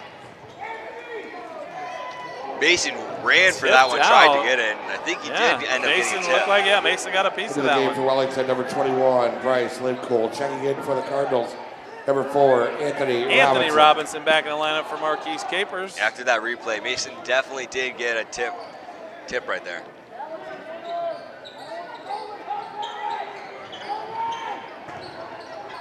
Kinzer powers through Yeah, and he scores should. it. Wellington Yeah, we don't have anybody that can physically stop that dude. Being He's a 6'3" bull. and Wechter, another three, and he says something to the Wellington player that ran by him. Mason Wechter.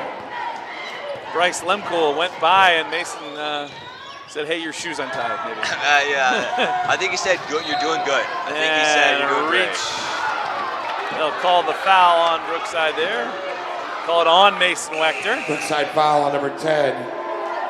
Mason Wechter, his third, team fourth. Mason Wechter's got to I guess get called. with the hip Cardinals, there, number 22, Jaden kinda Nazario. pushed in. Cards up by 20 right now. And Robinson with the block. Holman up ahead. Wechter gets blocked. And then he taps it out of bounds, but it'll stay Wellington basketball. You know, if this game gets really fast-paced, I mean, Wellington has used a lot of their timeouts so far. They have one Yeah, left. they're down to so one. End of the game for the Cardinals. If number the Cards 23, like, Tyler Ginsberger, the enforcer, is back in the lineup. enforcer's back.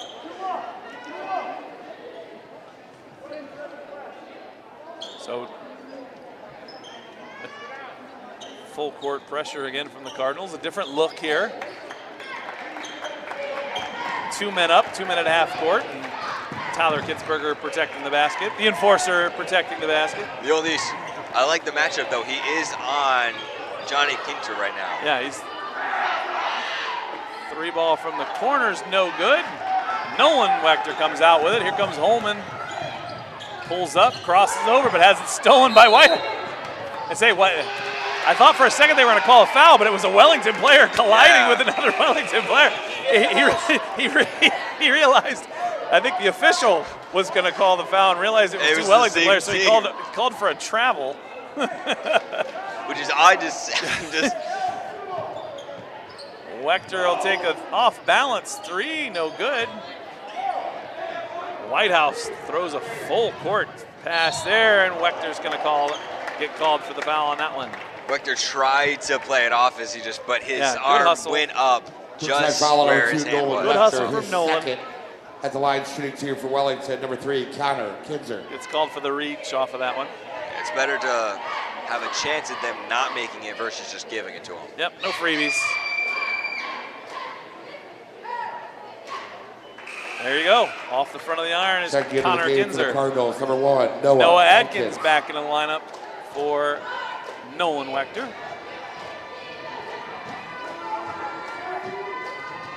And the second is good.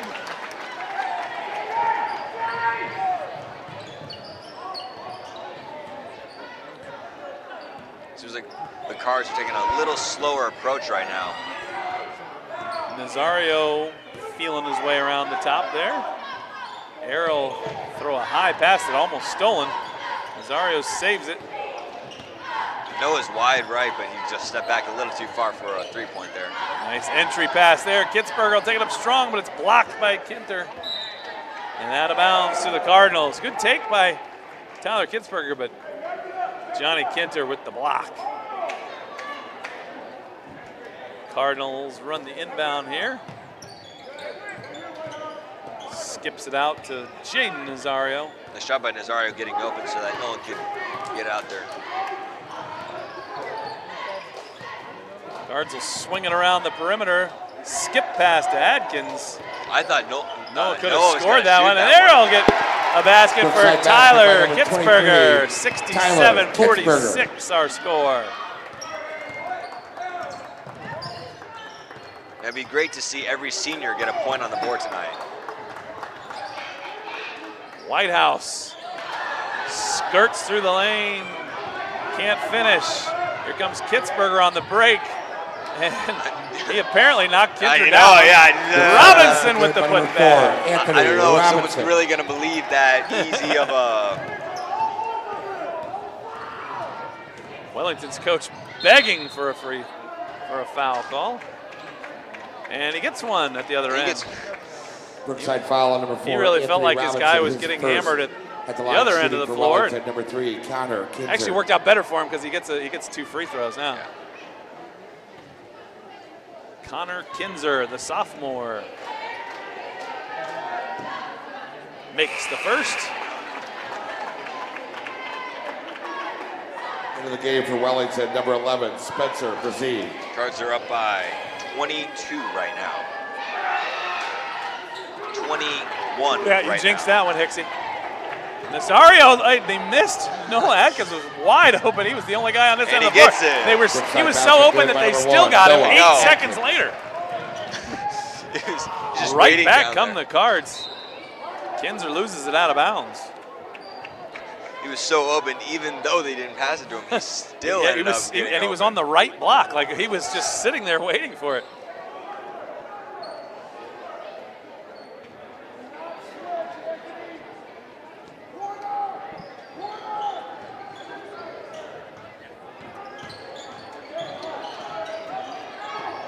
Good pressure Lot of defense from the pressure. Cardinals there. Good step through by Kinzer. Gets it off his teammate, Frank.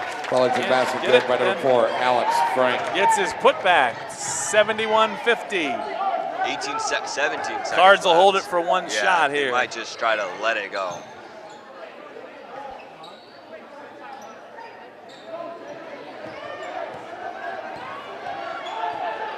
Nazario will drive the lane, kick it to Atkins. Atkins will take the three. Got it! Nice. So at the end of 3, Cards lead at 74-50. Here's our third quarter highlights. There's the Noah Atkins 3-ball. Third quarter highlights brought to you by Coach Ferguson. Watch me as I dance another spotlight. Listen to people screaming more, 'cause I create the feeling that keep.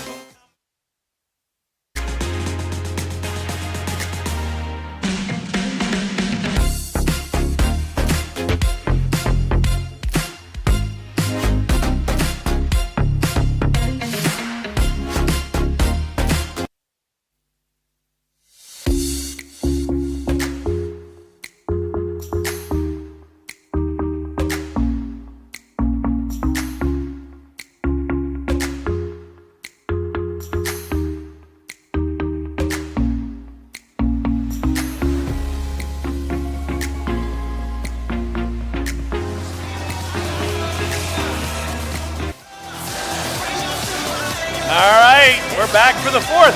The Cards, they're still kind of close to that pace. We've never scored 100, according to our coaching staff, our crack staff. The Brookside has not scored 100, so they will need to keep playing. They're only up 24 here. Yeah, they scored 20 in the first quarter, and then So 24 in the. I think 26 was what was our points for that quarter. Yeah. We got to just get 26 again? So yeah, 26 again would do it. We'll slow down. Nazario, Hera, Kitzberger, Atkins, and Robinson, your lineup for the Cardinals. Same group that finished the third quarter. Yeah, I mean, that group was doing pretty good. So, I mean, Kitzberger kicks it to Robinson. Anthony will try the 3, no good. Off of Kitzberger's hands and out of bounds.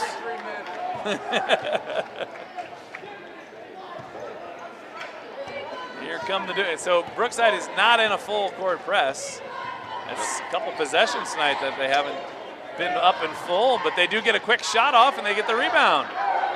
yeah, I know that has been. Kinzer with the miss. really Alex odd. Era right down the middle to Kitzberger, but it's swatted away. Jeez.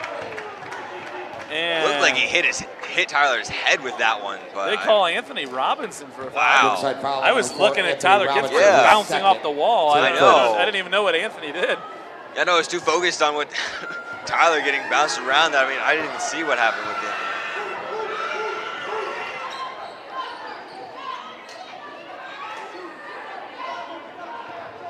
Kinter and Kinzer do a little pick and roll play there.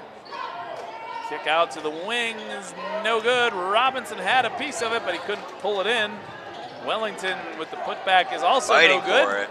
Kitzberger comes out with it. Oh! Hit his he had shoe. it. It went off his foot. And again, that was two Wellington guys colliding. The two hardest fouls of the night have been two Wellington guys fouling each other. Fresh 5. Wechter, Holman, Lundberg, and Capers into the lineup for the Cardinals. Let's see if they can get a spark here, because that's a very elite. A minute 12 of no points for the Cardinals to start the fourth.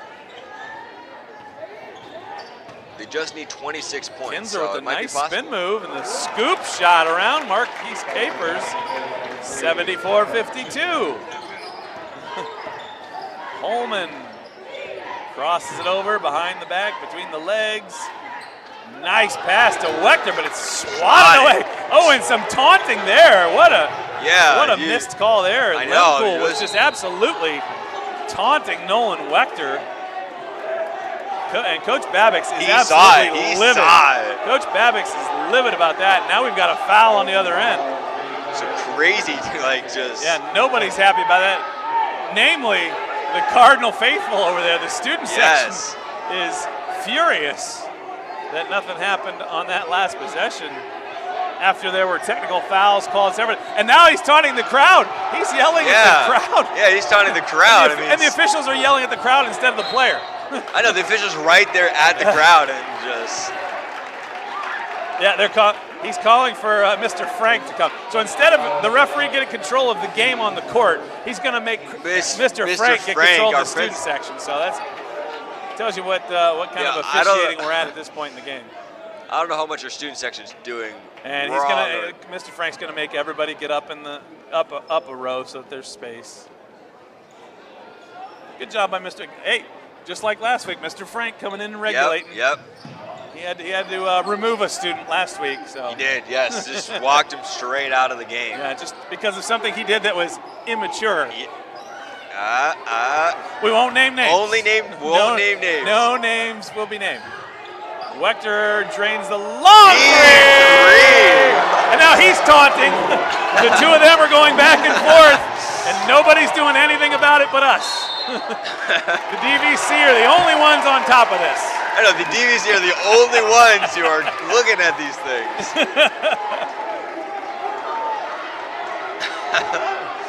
This is a fun game for senior night. The officials, they're still talking to Mr. Frank. I don't know what they want him to do now. Yeah, do you want them to get on the court and just honestly, I haven't seen our kids do anything that merits any kind of thing. There should have been a technical foul probably on the Wellington player, and when there wasn't, there probably should have been one on Nolan Wechter, who retaliated back with some smack talking. At least it seemed like smack. Maybe they were just being nice about it. That one's off the mark. No good. I'd say those two taunts canceled out. So they canceled out. Calling it a wash. It's just a wash going there. Capers up in full court by himself. He'll hustle back. Guards in a man-to-man, actually sagged off quite a bit.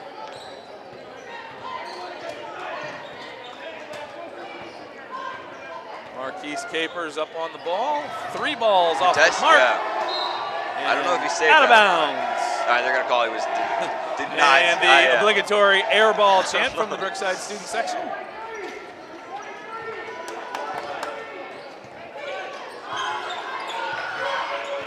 Wechter crosses his man over, goes down the lane. Boy, it looked like a lot of contact again, but no. Oh, Lundberg goes down.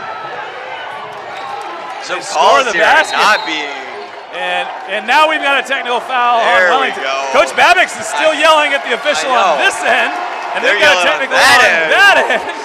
Well, this game, this fourth quarter has been crazy. Yeah. Coach Babix is 100% right. Dominic Lundberg got waylaid on this end of the just for no reason. Dominic just jumped up trying to get a rebound and just got smashed. And to say this, we're basically 5 minutes in, and we've only scored 3 points, and yet it's been this crazy of a fourth quarter.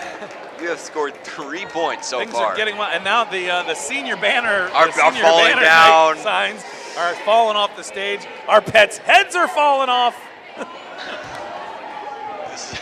This has been an event. Little Dumb and Dumber quote there. Coach Ferg and I got that one. I don't know if anybody else caught that one. Wechter drains the second. It'll be Cardinal basketball here as Whitehouse comes back into the lineup.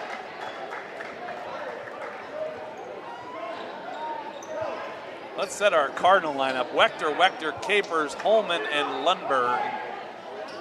Lundberg, who, like I said, he really did. Waylaid on the far end. If you look to the left, he got bang his head and get a concussion out because he went down hard.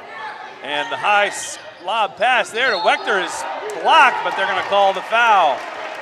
Nolan's going to go to the line to shoot 2. They're going to get that one on Whitehouse. And we've got the in-game thing here as Nolan's going to go to the line about how to line up the app.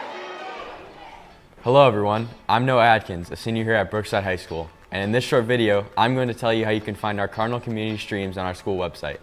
First, you'll need to search SheffieldSchools.org, then look over at the red bar at the top of your screen. If you look in the middle, there should be an option called Cardinal Community TV. Click on that and scroll down. You can see features like upcoming events and an introduction to get to know more about our DVC. Scroll down to the bottom of the page to see some of our past live streams, and if you'd like to see all of them, click the blue Here button below our socials to get access to all of our past streams. Thank you for listening, and make sure to keep watching to find out other ways to find us, such as YouTube and Roku TV. Have a nice day. And we're back. 4 new players for the Cardinals. Dominic Lundberg's still out there, but he's with Era, Kitzberger, Adkins, and Robinson. Shots off the mark. Kinter with it. Nice job by Anthony for Can't not save going it, for yeah. it there, because if he did, it definitely would have been out on him. Here comes Alex Era with it. Adkins drives the lane, kicks to Lundberg, drives baseline, gets stopped, works his way around and goes up strong, but it's blocked away. Saved, but Lundberg is on the line. Nice job by Lundberg, though, keeping his foot down. I mean, with all the commotion happening down there, I mean, he did not get to travel, which is nice. So things have been hectic here. Let's call it hectic for the last 5 or 6 minutes of basketball play. Going back to late in the third quarter.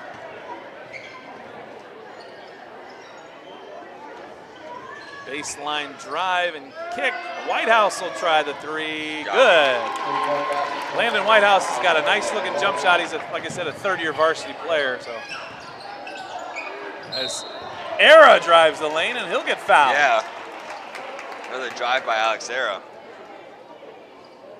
All right, do you want to try the senior cheerleader intros here as Era goes to the line?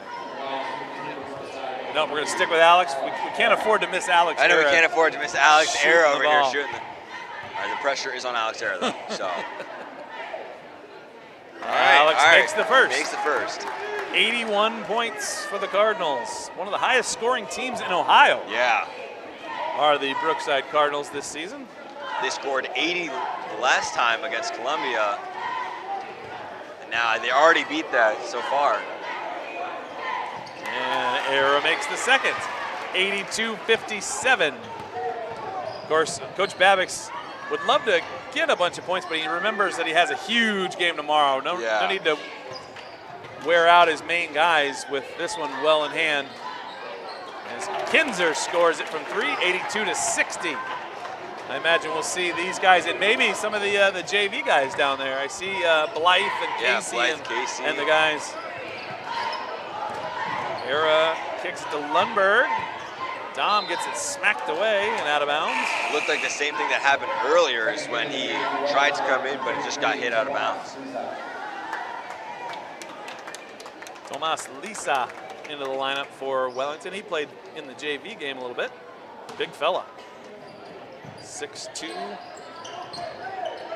Adkins puts it in over the top to Era. Nice shot by Era, getting all the way down to half court basically, just so we're Noah under could get that out. 3.5 to go in this one. Cards well in charge here. Robinson takes it down the lane and powers it up, and no good, but he draws the foul. He'll shoot 2. See that drive there from Anthony. Nice job. Draws the contact. Coach Babbitt's still staying on those officials, though. Yeah, he is watching everything. Any play that might be called bad. Now, Zach Terrell is going to come back in the lineup for Era. Zach has been out since he got called for the technical earlier in this one. Zach's a good kid. I'm sure he'll be smart out there and ride out these 3 minutes. Yeah, he should be. Without doing anything silly. Robinson off the mark with both. And as soon as he shot it, he was right back trying to get it. He knew he missed that one. He followed it in quickly. Couldn't get a hold of it. Whitehouse drives the lane. That is crazy. There's nothing there. Wait, what? How is that nothing? I don't. Terrell gets the rebound, so it's fine. Everything worked out for the Cardinals. Sorry, but I need a replay on that one. What was that? Gets it, and Lundberg will go to the line to try and get some points up. If they ended up scoring, Wellington ended up scoring though on that one. That would have been a crazy call. And we are going to see some of our JV guys. Ethan Blythe is up. Ethan had an outstanding JV game tonight. He really did. I mean, Lundberg rebounds. This is the first. Ethan had rebounds, points, assists. I mean, he really did have everything. Steals. Yes, steals. Man, I mean, blocks. He really was. See if Lundberg can get his first point of the night. Nope. And we're going to have Zach Terrell's going to get called for over the back. You know, we said Zach would be careful, so we trust him enough to be smart about it. So hopefully he proves this right. Long 3 balls off the mark. Dukes get the rebound. He'll take another 3. Still no good. No good on the putback, but the third putback. Alex Frank with the 4th shot of the possession for the Dukes. Noah driving in. Adkins will drive the lane and try his shot. No luck. Terrell with the rebound. Pass it to Blythe. Blythe skips it to Adkins for 3. Got it! He gestures to the student section. Student section. Kinzer goes down hard in the lane. Look at that sportsmanship by Noah. I mean, I'm not going to ignore that. He just helped him pick him right back up. Kitzberger with a strong rebound, but he's going to go to the line.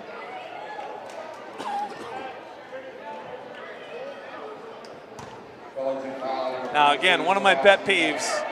Wellington clearly does not have red jerseys, but that's how the officials signal who fouled. The foul was on red 22.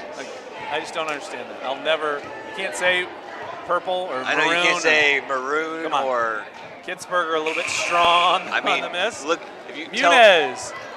Jake Holman. And our guy, Colton Casey. All into the lineup for the seniors, Lundberg, Adkins, and Kitzberger. Now here, hopefully they don't ruin this lead, because they shouldn't. Terrell misses the second. Here come the Dukes with it. Good playtime for the JV people. Kick out, no good. Muniz with the rebound.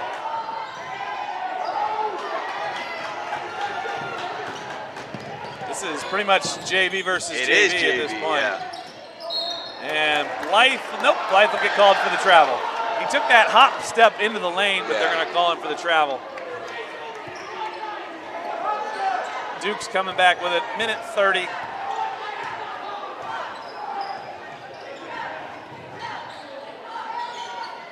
Long 3s off the mark, rebound to Holman. Jake Holman down the lane, can't score. He had it there. And that's going to be another foul on Zach Terrell. Another loose ball foul. From this angle, it just looked like Zach was trying to go for the ball, but I couldn't see what was happening down there. Yeah, it's his fourth foul on Zach. So he could get a technical and foul out on senior night. That would not be the best senior night stats, but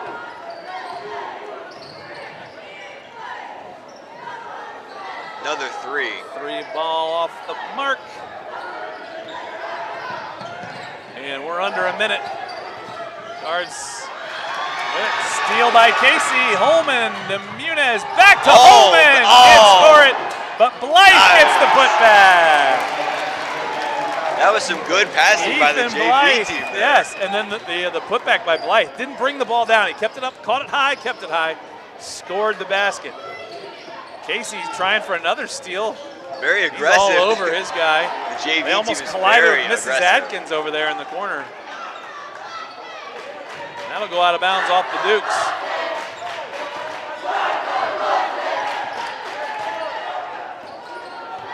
Whatever the crowd started there, Chris Frank said. Yeah, whatever no, they we're not were. doing that. I don't know if it was start the buses, maybe. Was I it don't start know. the buses. I That's a couldn't tell. traditional. But usually when you're playing like Wellington or Keystone, you say start the tractors. And Oh, I think it was start the buses. Mr. Frank didn't care for that, so here comes Casey with it out ahead to Holman, but it's tapped away.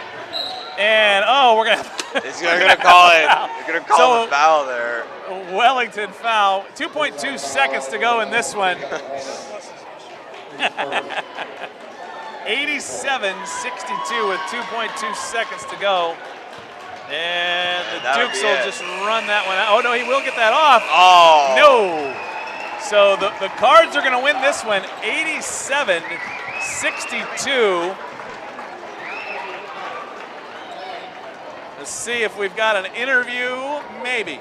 Maybe an interview. Hopefully. Possibly. We're going to lean out and see if Emily. We're going to watch. Emily is down there. She's in position. She has a microphone. She's ready. They're shaking hands. They're getting ready to walk over. She's either ready or she really has to go to the bathroom. One of the two. Who knows? I don't know who she's grabbing. I have a guess. She's looking. She's poised to strike.